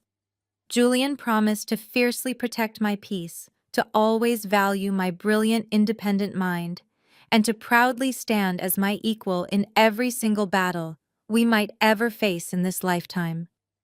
He thanked me for seeing the true value in him when everyone else only saw a quiet man in a plain black shirt. As I spoke my vows in return, I looked down at the massive vintage diamond of my grandmother shining brilliantly on my left finger. The diamond caught the bright sunlight, reflecting the absolute pure joy in my heart. I promised to love him unconditionally, to always audit his heart with tender care, and to boldly build a lasting legacy together that would permanently outshine the dark, heavy shadows of my abusive past.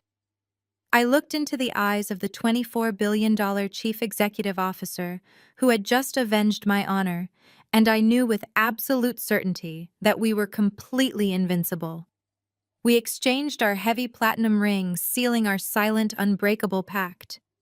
The mayor happily pronounced us husband and wife, and as Julian leaned in to kiss me, the entire estate erupted into deafening, joyful applause. While my new husband and I were basking in the joyful applause of our wedding guests, the suffocating tension back at the city harbor had reached an absolute boiling point.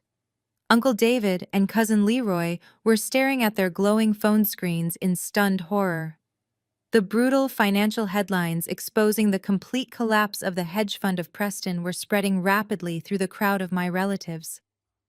My mother, Brenda, snatched the phone from the hand of Uncle David, her eyes scanning the bold black text.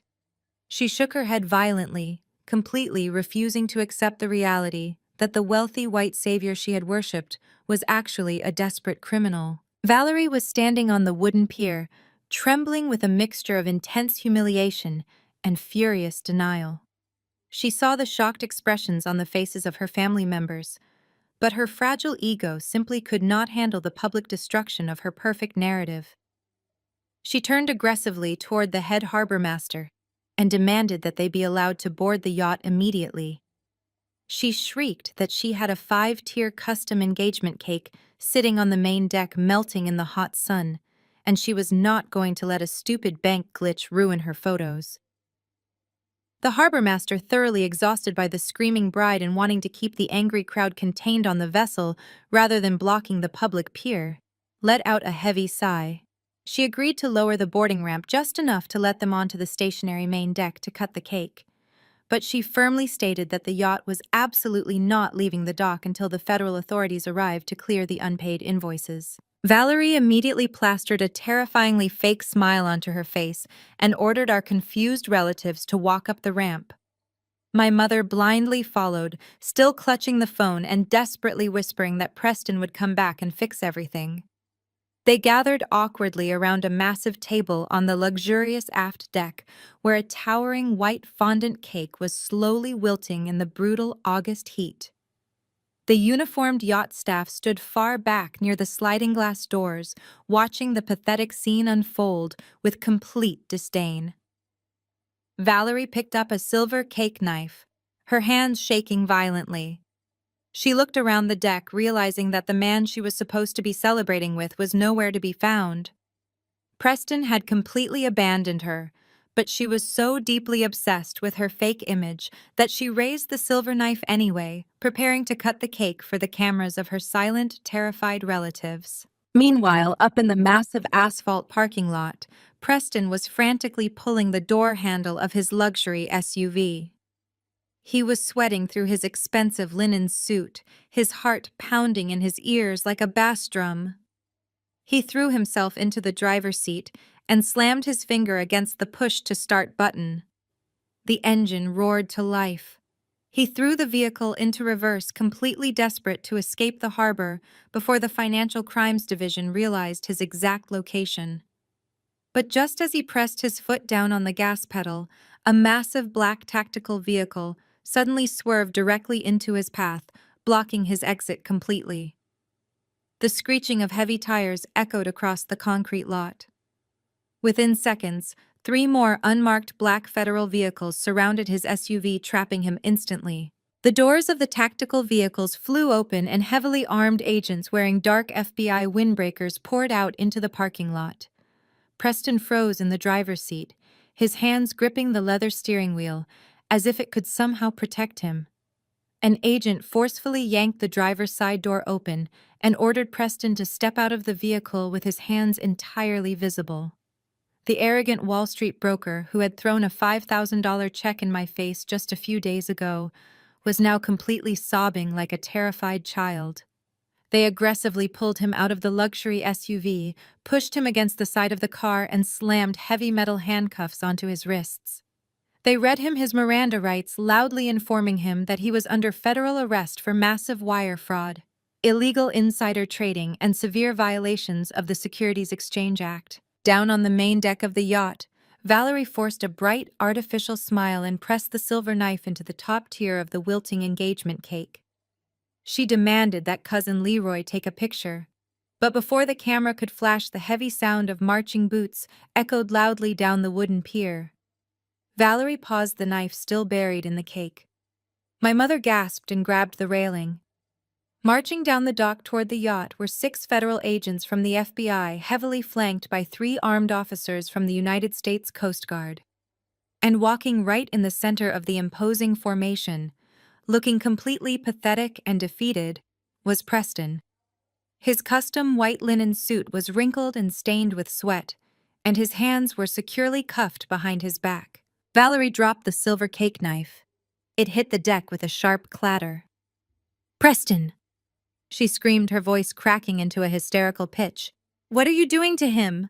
Let him go. He is a prominent hedge fund executive." The lead FBI agent stopped at the bottom of the boarding ramp and looked up at the hysterical bride. "Ma," he announced, his voice booming over the quiet harbor. "Your fiancé is currently under federal arrest for defrauding investors out of hundreds of millions of dollars. All of his assets are frozen, including the funds he attempted to use to secure this vessel." The representative from the luxury yacht charter company immediately stepped forward, standing right next to the federal agents. He looked up at Valerie and my mother with a cold, uncompromising glare. "Since the deposit for this charter was made with fraudulent stolen funds and the final balance has been declined, the contract is entirely null and void," he declared loudly.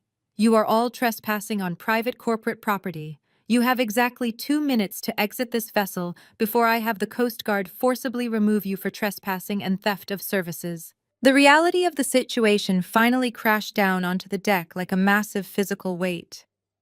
The fake empire had not just cracked, it had been utterly annihilated in front of every single person who had worshipped it. The terrified relatives, who had eagerly abandoned my wedding to drink free champagne, now realized they were directly involved in a federal crime scene. Uncle David practically shoved past Valerie, grabbing his wife by the arm and rushing down the boarding ramp. The rest of the extended family immediately followed, fleeing the luxury yacht like rats escaping a rapidly sinking ship.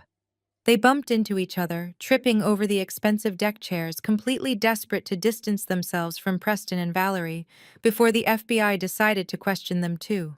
My mother stood paralyzed, clutching the wooden railing, her mouth opening and closing, but no sound coming out.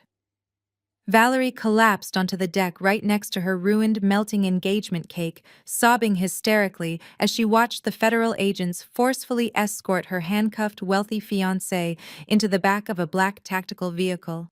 The yacht staff quickly moved in, shouting orders for my mother and Valerie to get off the boat immediately.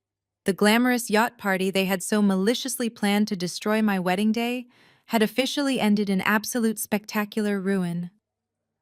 The golden child was sitting in a puddle of melted frosting and bitter tears, while the fake billionaire was being hauled away to federal prison. The harsh reality of their spectacular downfall set in the moment the heavy wooden boarding ramp hit the concrete dock with a loud final thud. The yacht crew had absolutely no sympathy for the hysterical bride sitting on their pristine deck. 2 burly security guards in crisp white uniforms marched right up to Valerie and ordered her to stand up. When she refused to move and just kept sobbing into her hands, they grabbed her by the arms and physically hoisted her to her feet. She was completely covered in sticky white fondant, and her $50,000 designer gown was ruined beyond repair. They ushered her down the ramp like a common trespasser. My mother, Brenda, and my father, Jerome, followed closely behind her, their faces pale and completely drained of all that arrogant pride they had paraded around with all morning. They stumbled off the luxury mega yacht and joined the rest of our extended family, who were huddled together on the blistering hot concrete of the public pier. The August sun was beating down on them mercilessly. There was no shade, no ocean breeze, and certainly no expensive champagne to cool them down. Instead, they were surrounded by their heavy designer luggage, looking like a group of displaced refugees in formal wear. The absolute silence of shock that had gripped the family when Preston was arrested was rapidly fading, replaced by a rising tide of fierce anger and bitter resentment. Uncle David was the first one to completely snap. He threw his expensive suit jacket onto the dirty ground and marched right up to my father. His face was purple with rage. He demanded to know what was going on and who was going to pay for the massive inconvenience. Preston had promised them all luxury suites at the Four Seasons and first-class flights home. But with his assets completely frozen by the federal government, the horrifying realization began to ripple through the crowd. The hotel reservations were completely void. The return flights were likely purchased with fraudulent credit cards that were now entirely canceled. The extended family was completely stranded in the middle of a hot, crowded city harbor with absolutely nowhere to go and no way to get home. Aunt Denise started shrieking at my mother. She aggressively pointed her finger right in the face of Brenda. She yelled that they had abandoned their own niece on her wedding day just to come support a fake billionaire who was currently sitting in a federal holding cell. The toxic loyalty that Preston had successfully purchased with stolen money evaporated into thin air the exact second the money disappeared.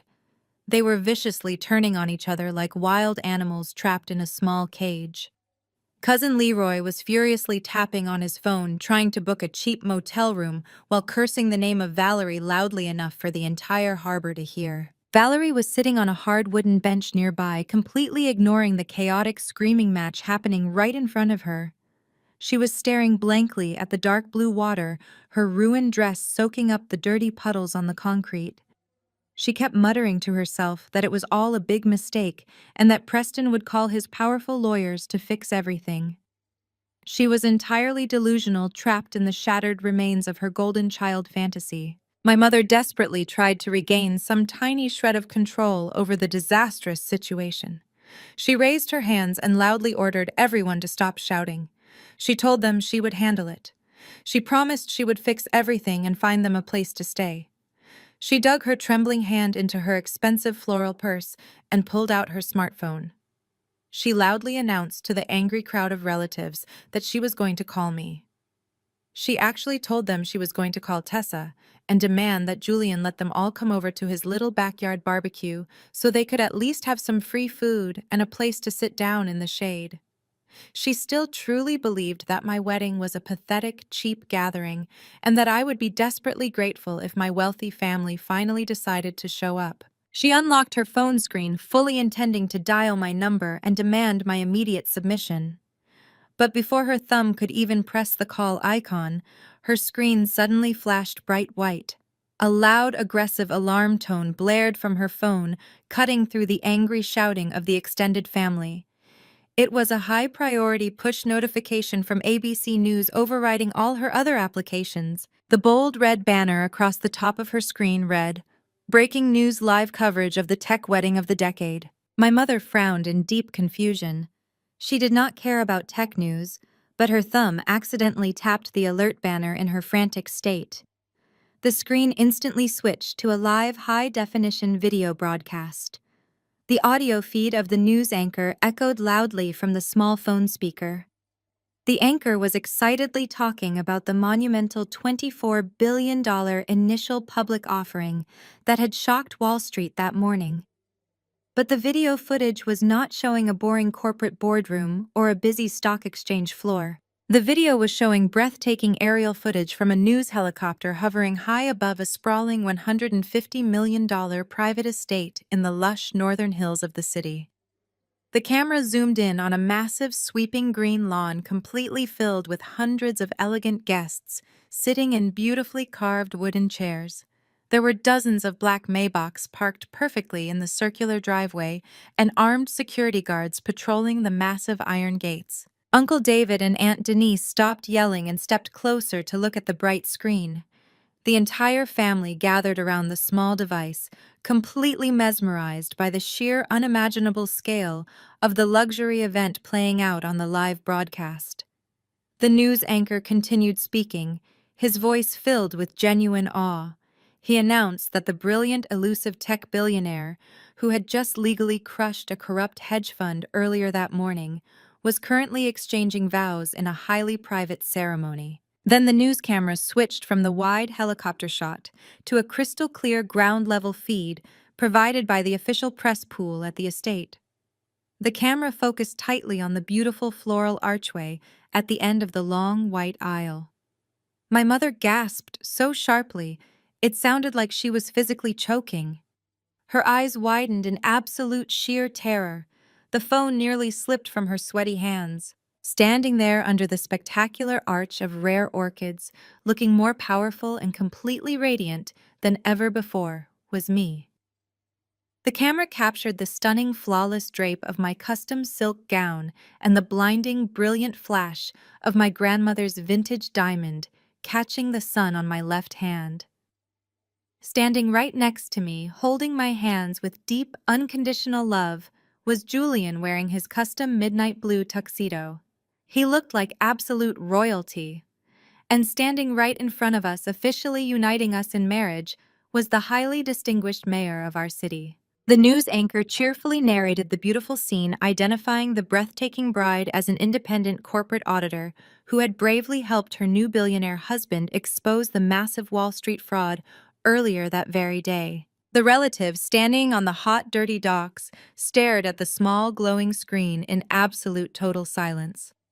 The horrific, crushing truth finally hit them with the destructive force of a massive freight train. The backyard barbecue they had so viciously mocked was actually the most exclusive billionaire wedding of the entire decade. The freelance computer repair guy they had laughed at was actually the $24 billion tech titan who had completely destroyed the arrogant white broker they had so foolishly worshipped. They had blindly thrown away a genuine invitation to absolute paradise just so they could be stranded on a hot concrete pier with a criminal. The ultimate humiliation was complete, and the entire world was watching it happen live on national television. The small glowing screen in the trembling hands of my mother Brenda became the absolute center of the universe for our stranded family. They crowded together on the blistering concrete, their sweaty faces illuminated by the bright digital display. The live broadcast continued to roll, capturing the breathtaking moment Julian and I shared our first kiss as a married couple. The crowd of billionaires and elite politicians erupted into a standing ovation that echoed loudly, even through the tiny speaker of the smartphone. Brenda could not look away. She was completely mesmerized and entirely horrified by the opulent reality playing out right in front of her eyes. The camera zoomed in on my face, and for the first time my family saw the true extent of my bridal attire. I was not just wearing a simple silk gown. Draped elegantly across my collarbones was a breathtaking custom necklace made of flawless cascading diamonds that caught the light like a constellation of stars. Julian had gifted it to me that very morning. It made the imaginary jewelry Valerie had demanded look like cheap plastic toys. The live feed shifted slightly as a prominent national news anchor, dressed in a sharp suit, approached Julian and me near the base of the floral archway. It was a highly orchestrated media moment that Julian had personally arranged. He wanted the entire world to know exactly who was standing beside him on the most important day of his professional and personal life.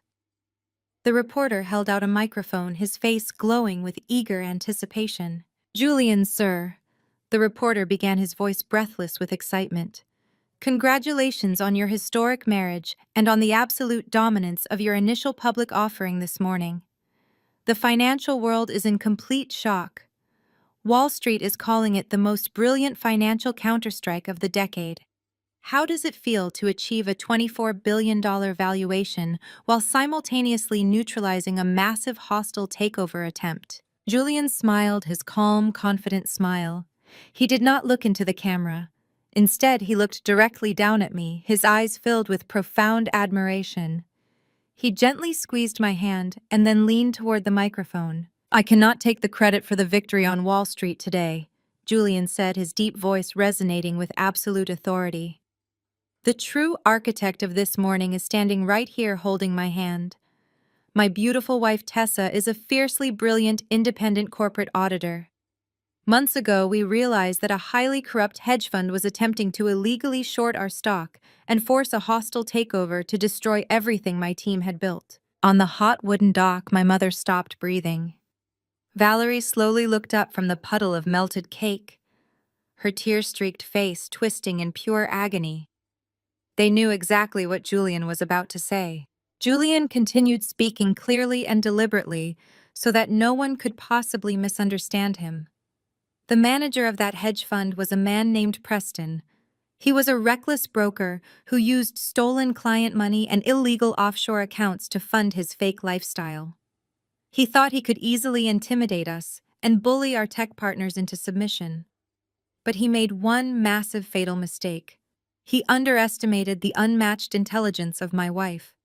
Tessa single-handedly audited his fraudulent shadow accounts. She followed his dirty money, and she built the undeniable financial trap that we triggered this morning with our public offering. She did not just save my entire company. She protected the investments of thousands of innocent people. The reporter looked absolutely stunned by the massive, exclusive scoop he was getting on live television. He pressed his earpiece, listening to his producers in the studio. "Sir," the reporter said, his voice rising in pitch, "we are actually receiving breaking confirmation right now that federal agents have just arrested Preston at the city harbor for massive wire fraud and insider trading. Your trap worked perfectly." I looked directly into the news camera, giving a calm, unwavering smile. I knew that somewhere in the city my toxic family was watching this exact broadcast. I spoke into the microphone, my voice completely steady and serene. "The truth always comes to the light," I said softly. "Some people build their entire lives on loud illusions and fake wealth, trying to tear down anyone who threatens their fragile ego. But true wealth is built on integrity, hard work, and unconditional loyalty. Julian and I are incredibly blessed to be surrounded by people who genuinely love us today. We left all the toxic noise behind us, and we could not be happier." The reporter thanked us profusely as the camera panned back up to the sky, showing the sprawling $150 million estate one last time before cutting back to the news studio. The screen on the phone of my mother faded to black. The live broadcast was over, but the devastating impact of my words hung heavily in the thick, humid air of the harbor. There was absolute silence among the stranded relatives. The brutal reality of their terrible choices had finally crushed them completely.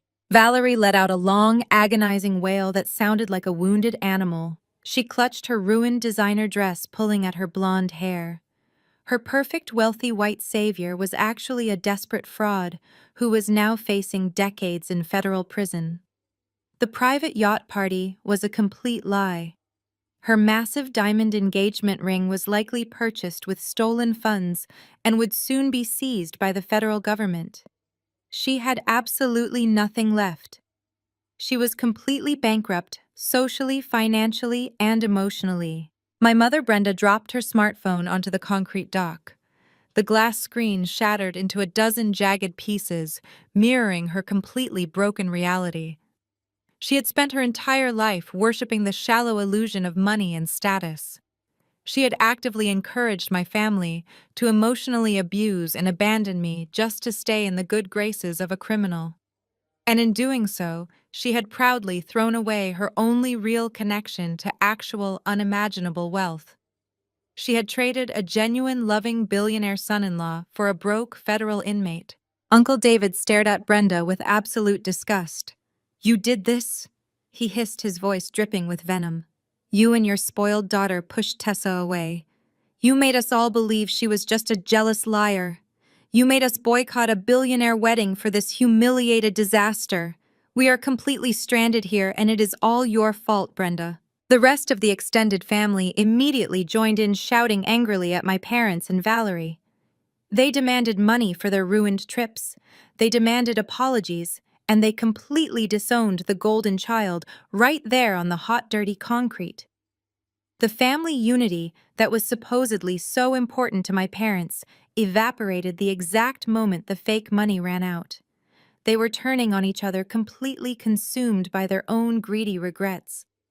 The trap I had set had not just caught Preston, it had captured the entire toxic family dynamic, exposing them all for the shallow, miserable people they truly were. Brenda sank down onto the hot concrete right next to her shattered phone. She finally understood the quiet, confident smirk I had given her at that miserable Sunday dinner. She finally understood why I never shed a single tear when they all threatened to abandon me. I had known the absolute truth the entire time.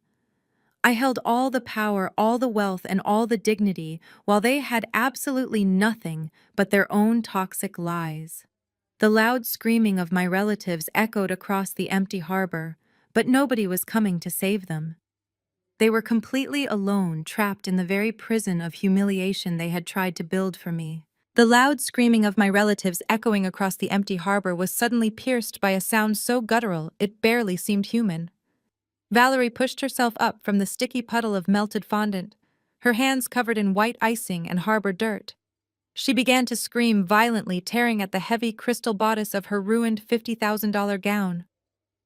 "No!" she shrieked, her voice completely hoarse and frantic. "It is a lie. It is all a massive lie. Preston is a billionaire. He is going to come back for me." She stumbled blindly across the hot concrete, looking like a deranged ghost in her stained wedding dress. Uncle David just scoffed at her, kicking his expensive leather shoe against the wooden pilings of the dock. "Your fake billionaire is currently getting his fingerprints taken at a federal precinct, Valerie," he spat furiously. "You dragged us all out here for absolutely nothing." My mother, Brenda, remained sitting on the blistering concrete, staring down at the jagged shards of her shattered smartphone. The live broadcast had ended, but the image of my vintage diamond necklace and the sprawling $150 million estate was permanently burned into her greedy mind. Her breathing was shallow and erratic. She had just watched the daughter she had relentlessly abused and discarded become one of the wealthiest women in the entire country. Slowly, the overwhelming shock began to morph into something else entirely. It morphed into a desperate, ravenous hunger. Brenda did not feel a single ounce of genuine guilt or remorse for how she had treated me. She only felt a burning, obsessive need to get her hands on that massive fortune. She scrambled to her feet, brushing the harbor dirt off her heavy floral dress with shaking hands. "Listen to me," she yelled loudly, waving her arms to silence the furious arguing of our extended family. "Stop yelling and listen to me right now. Tessa is my daughter. She is my own flesh and blood." The relatives paused, turning to look at Brenda with absolute disbelief. Aunt Denise crossed her arms tightly over her chest. "Your daughter?" she mocked bitterly. "The same daughter you just forced us to abandon so we could stand on a hot dock with a federal criminal." Brenda ignored the brutal insult. Her eyes were wide and frantic with desperate calculation. It was just a simple misunderstanding. Brenda lied, trying to convince herself, just as much as she was trying to convince them. Family fights all the time, but at the end of the day, blood is thicker than water. Tessa is a billionaire now. Do you all understand what that actually means? She is marrying the most powerful tech executive in the city. They have enough money to buy us all new houses and new cars without even checking their bank balances. We just need to go to her wedding right now and apologize. We will tell her that Preston tricked us and held us hostage. She will forgive us because she has always been a soft, forgiving girl.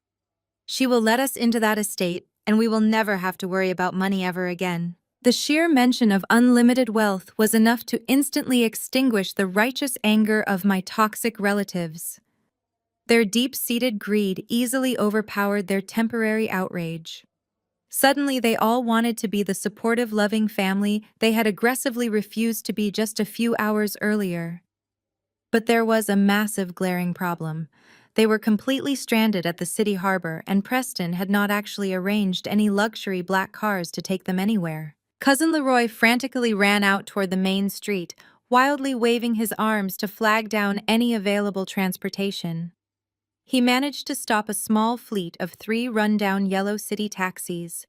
The cabs were severely dented, smelling strongly of stale cigarette smoke and cheap artificial air freshener. It was a massive, humiliating downgrade from the sleek, armored Maybachs they had just watched, pulling into my wedding venue on national television. Brenda aggressively shoved Valerie toward the first dirty taxi. "Get in the car. Valerie, and stop crying," she commanded harshly, pulling her weeping golden child by the arm. "You are going to smile, and you are going to beg your sister for forgiveness if you have to." The family hastily crammed themselves into the back seats of the cramped taxis, hauling their heavy designer luggage onto their laps. The ride from the harbor to the exclusive northern hills was a miserable, suffocating journey. The air conditioning in the taxis barely worked, and the dense August heat was completely trapped inside the small vehicles. Valerie sat in the back of the cab, leaving a sticky trail of melted cake frosting and sweat on the cracked leather seats, while Brenda obsessively rehearsed her fake apology speech under her breath. They were no longer proud socialites attending the elite event of the season. They were a desperate, sweaty mob, completely stripped of their false dignity, racing across the city to beg for scraps from the table they had previously mocked. The contrast was absolutely poetic.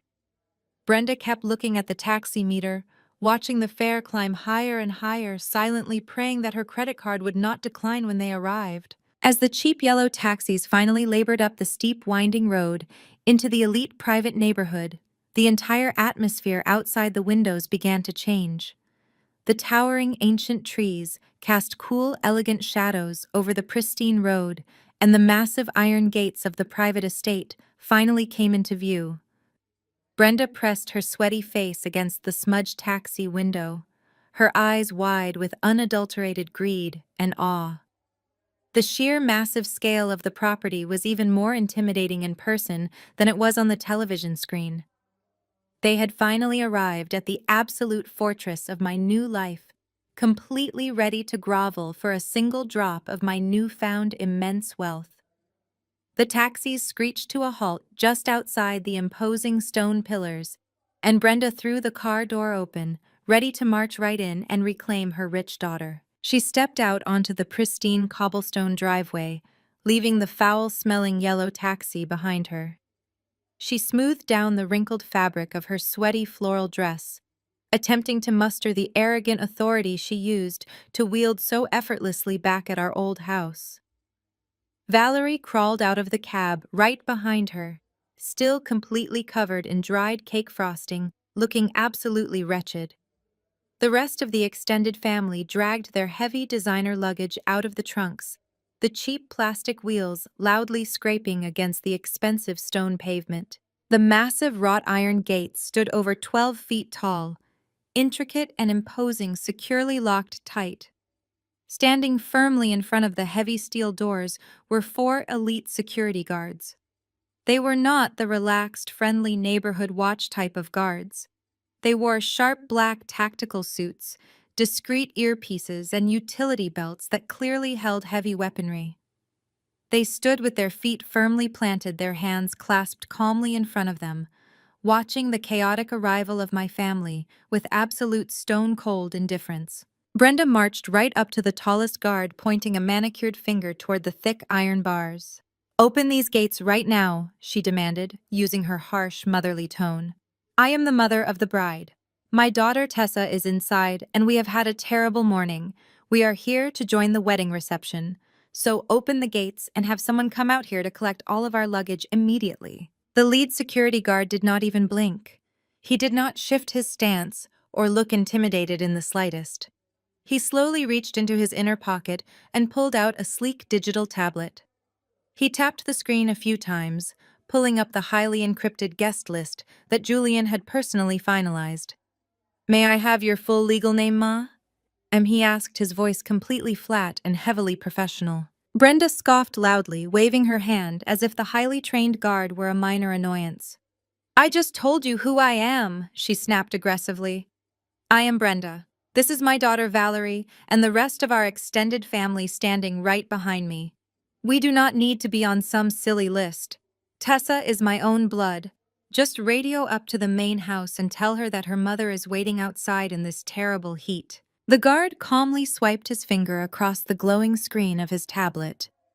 "I am looking at the complete approved guest list, Ma'am. he replied, his tone remaining perfectly level and uncompromising. There is no Brenda on this list. There is no Valerie. In fact, I have very specific, explicit instructions directly from the groom regarding anyone claiming to be the biological family of the bride today. Brenda froze, her arrogant posture faltering for a brief, terrible second. What instructions? She asked, her voice dropping a fraction of an octave as a cold dread began to settle in her stomach. The guard looked up from his tablet, locking his cold, dark eyes directly onto her sweaty, flushed face. Mr. Julian explicitly stated that the bride has absolutely no family attending today, he said clearly.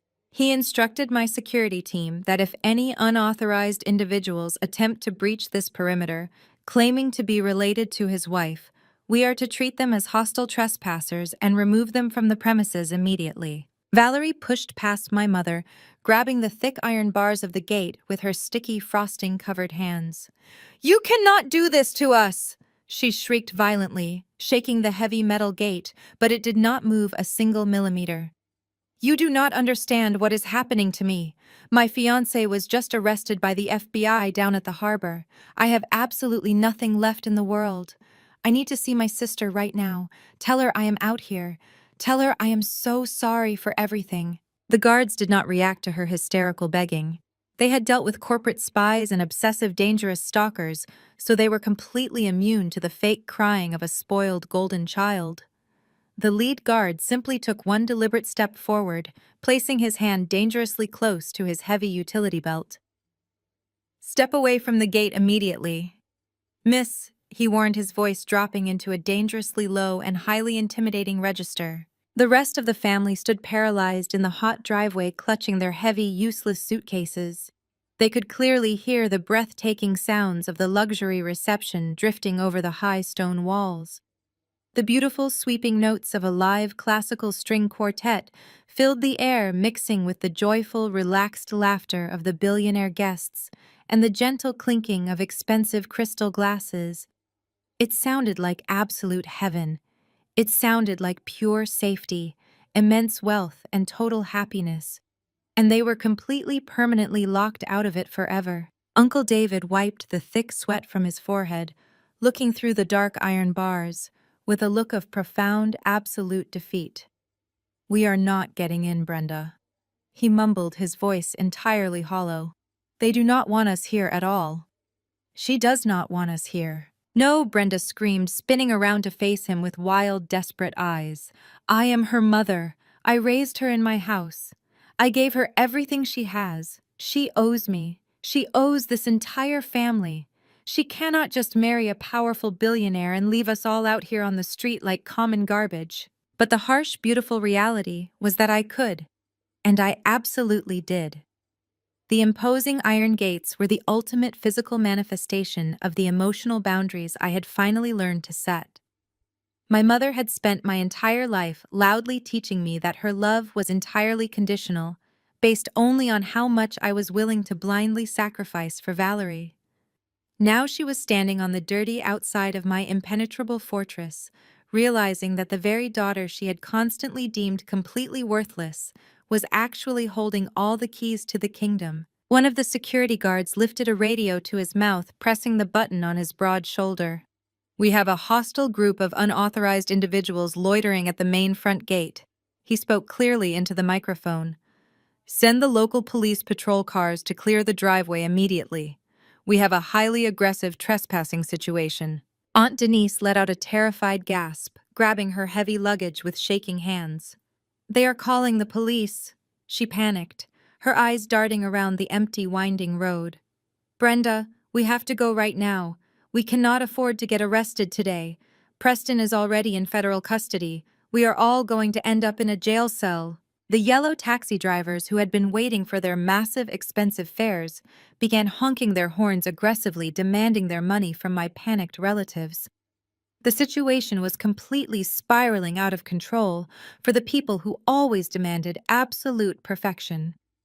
Brenda gripped the iron bars of the gate, refusing to let go, while tears of pure frustration and greedy desperation streamed down her flushed cheeks.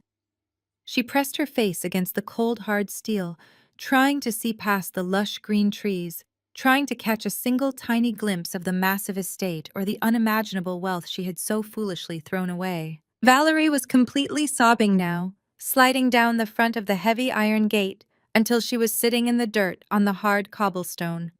Her ruined designer dress spread out around her like a dirty white puddle.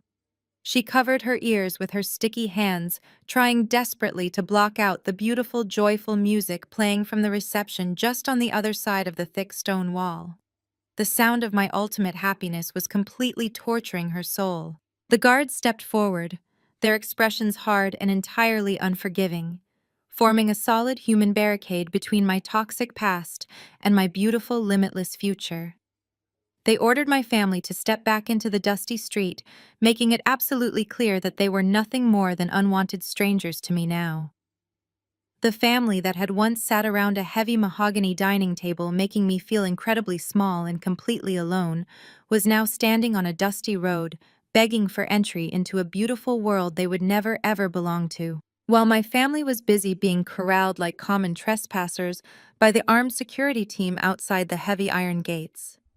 The atmosphere inside the sprawling estate was shifting into a beautiful, magical evening.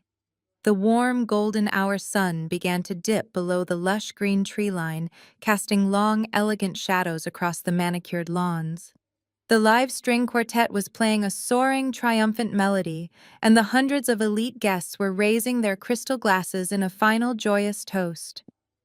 Julian and I stood together near the center of the vast garden, surrounded by genuine friends and powerful allies who respected us completely.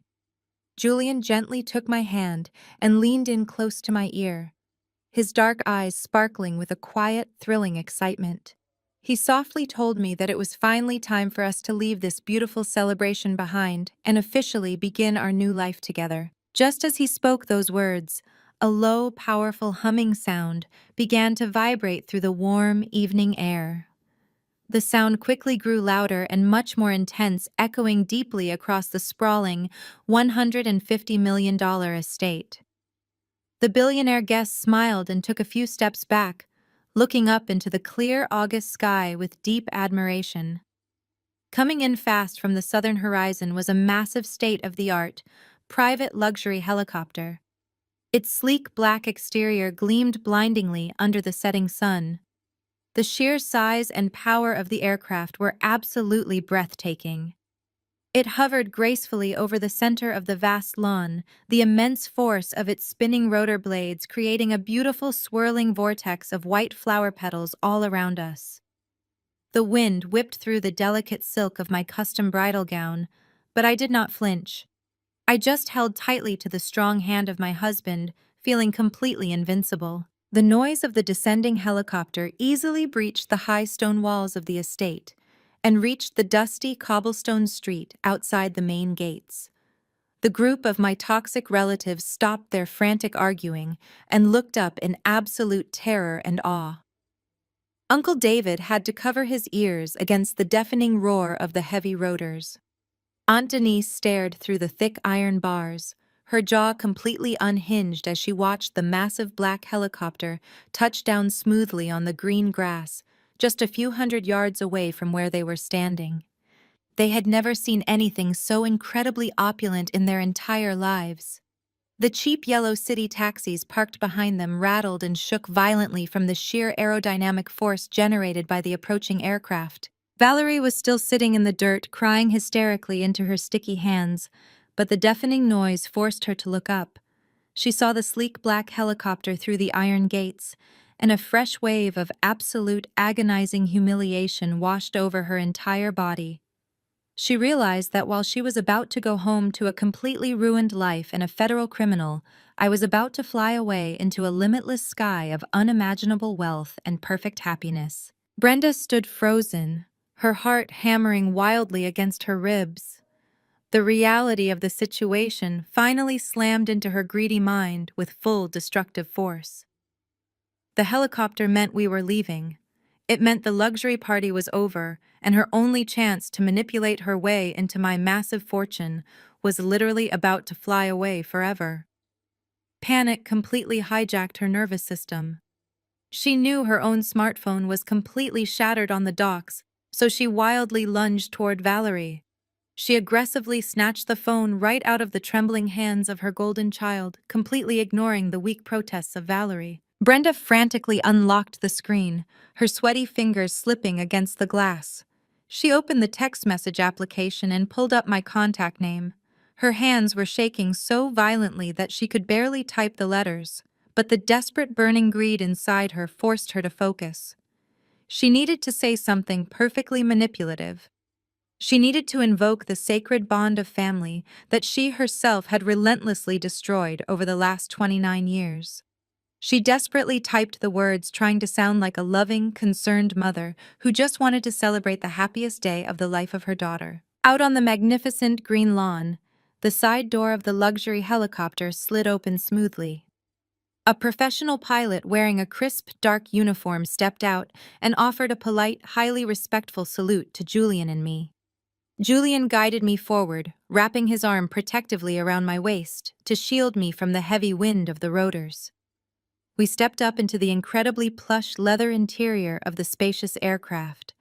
The cabin was completely soundproofed and heavily air-conditioned, offering an instant peaceful sanctuary from the noise outside. Julian sat down right next to me, securing my safety harness before buckling his own. Just as I settled into the luxurious leather seat, I felt a short, sharp vibration against my leg. I reached into the small hidden pocket of my silk bridal gown and pulled out my phone. The screen was brightly illuminated, showing a single new text message notification. I looked at the sender name, and a slow, calm smile spread across my face. It was a message from the phone of Valerie, but the desperate, manipulative tone of the words made it absolutely clear that it was actually my mother typing. I stared at the glowing screen, reading the short, pathetic sentence she had frantically sent. "Tessa, sweetheart, we are at the gates. Can we come in?" She actually had the absolute audacity to call me sweetheart. The same woman who had coldly ordered me to cancel my wedding to accommodate a fake white billionaire. The same woman who had stood at a heavy mahogany dining table and allowed my sister and my father to completely humiliate me. The same woman who had blindly worshipped a criminal and happily thrown me away like unwanted garbage was now standing in the dirt outside my massive estate, desperately begging for an invitation. She did not apologize for her abuse. She did not express any genuine remorse for the terrible pain she had caused me. She simply saw the massive helicopter, the armed guards, and the absolute confirmation of my $24 billion reality, and she wanted a piece of it. She thought a single fake term of endearment could easily erase a lifetime of severe emotional neglect. Julian leaned over his broad shoulder, brushing softly against mine. He looked down at the bright screen of my phone, reading the pathetic message from my mother. He did not look angry or defensive. He simply looked at me with deep, unconditional trust, waiting to see exactly how I wanted to handle the final pathetic ghost of my toxic past. He knew he had given me the ultimate secure fortress, and now it was entirely up to me to lock the heavy doors. I looked out the reinforced glass window of the luxury helicopter. Through the massive ancient trees lining the long, sweeping driveway, I could just barely see the imposing wrought iron gates in the distance. I could see the tiny flashing lights of the yellow taxis and the small clustered figures of the relatives who had tried so desperately to destroy my peace. They looked incredibly small. They looked entirely insignificant. The heavy, crushing power they used to hold over my mind and my fragile self-esteem was completely gone. I did not feel a single ounce of anger toward them anymore. I did not feel sad or bitter or vengeful. I simply felt absolutely nothing for them at all. They were complete strangers to me now. I looked back down at my phone, resting my thumbs on the digital keyboard. I did not type a long emotional paragraph explaining how much they had hurt me. I did not list their terrible crimes or demand a proper apology. Explaining your pain to people who are completely committed to misunderstanding you is a massive waste of precious energy. I owed them absolutely nothing. With complete serenity and a profoundly light heart, I typed exactly 2 words in response to the desperate begging of my mother. Too late. I hit the send button, and watched the small green bubble appear on the screen. I did not wait for a frantic reply. I immediately tapped on the contact profile of Valerie and pressed the block caller button. I scrolled down my contact list and did the exact same thing for my mother, my father, Uncle David, Aunt Denise, and every single toxic relative who had blindly participated in the vicious smear campaign against me. One by one, I permanently severed the digital ties to my abusive history. I locked them out of my life, my mind, and my beautiful future forever. I locked the screen of my phone and slipped it back into my pocket. I turned to Julian and gave him a bright, radiant smile. "It is done," I told him softly, my voice completely steady and entirely free. He smiled back, reaching over to gently take my hand in his. He gave the pilot a simple nod, and the massive helicopter engines roared with incredible power. I felt the sudden thrilling sensation of weightlessness as the heavy aircraft smoothly lifted off the manicured green lawn. We ascended rapidly into the beautiful, clear August sky, leaving the sprawling estate and the hundreds of cheering billionaire guests far below us. I looked out the window one last time as we banked gracefully toward the bright setting sun. The massive iron gates grew smaller and smaller until the pathetic, desperate figures of my family completely disappeared into the shadows of the trees. They were trapped down there in the dark, dusty reality of their own terrible choices, while I was soaring higher than they could ever possibly reach. If you are listening to this right now, and you are currently holding on to a toxic family simply because you share the same biological blood, you need to hear this absolute truth. Blood does not make a family. Blood makes you related. Unconditional love, mutual respect, and fiercely protecting the peace of one another is what truly makes a family. Do not ever let people treat you like a disposable option and then expect you to treat them like a massive priority. Do not let the loud, aggressive voices of deeply insecure people dictate your incredible worth. Setting firm boundaries with the people who raised you is the most painful and terrifying thing you will ever do in your entire life. Society constantly tells us that we must blindly forgive our parents and siblings, no matter how severely they abuse us. But you do not owe your future happiness to the people who actively try to destroy your present peace. Walking away from toxicity is not an act of bitter revenge. It is an act of profound self-preservation. It is the beautiful, necessary process of creating a healthy, empty space so that true love, genuine support, and unimaginable success can finally enter your life. My family thought they were burying me when they abandoned me on my wedding day, but they completely forgot that I was a seed. They pushed me into the dirt, and I grew into an absolute unstoppable force. I found a partner who honors my brilliant mind and fiercely protects my heart. I found a beautiful new family completely built on trust and absolute equality. And I left the people who desperately tried to break me, stranded on the absolute outside of my incredible life. If this story resonated with your own personal journey of healing and overcoming toxic family dynamics, please take a moment to hit the like button and subscribe to the channel. I would love to read your stories in the comments below, so please tell me about a time you had to set a massive boundary to protect your own peace. You are never alone in this fight for your own happiness. Thank you for listening to my truth today. And always remember, your peace is absolutely priceless. Do not ever let anyone bankrupt your soul.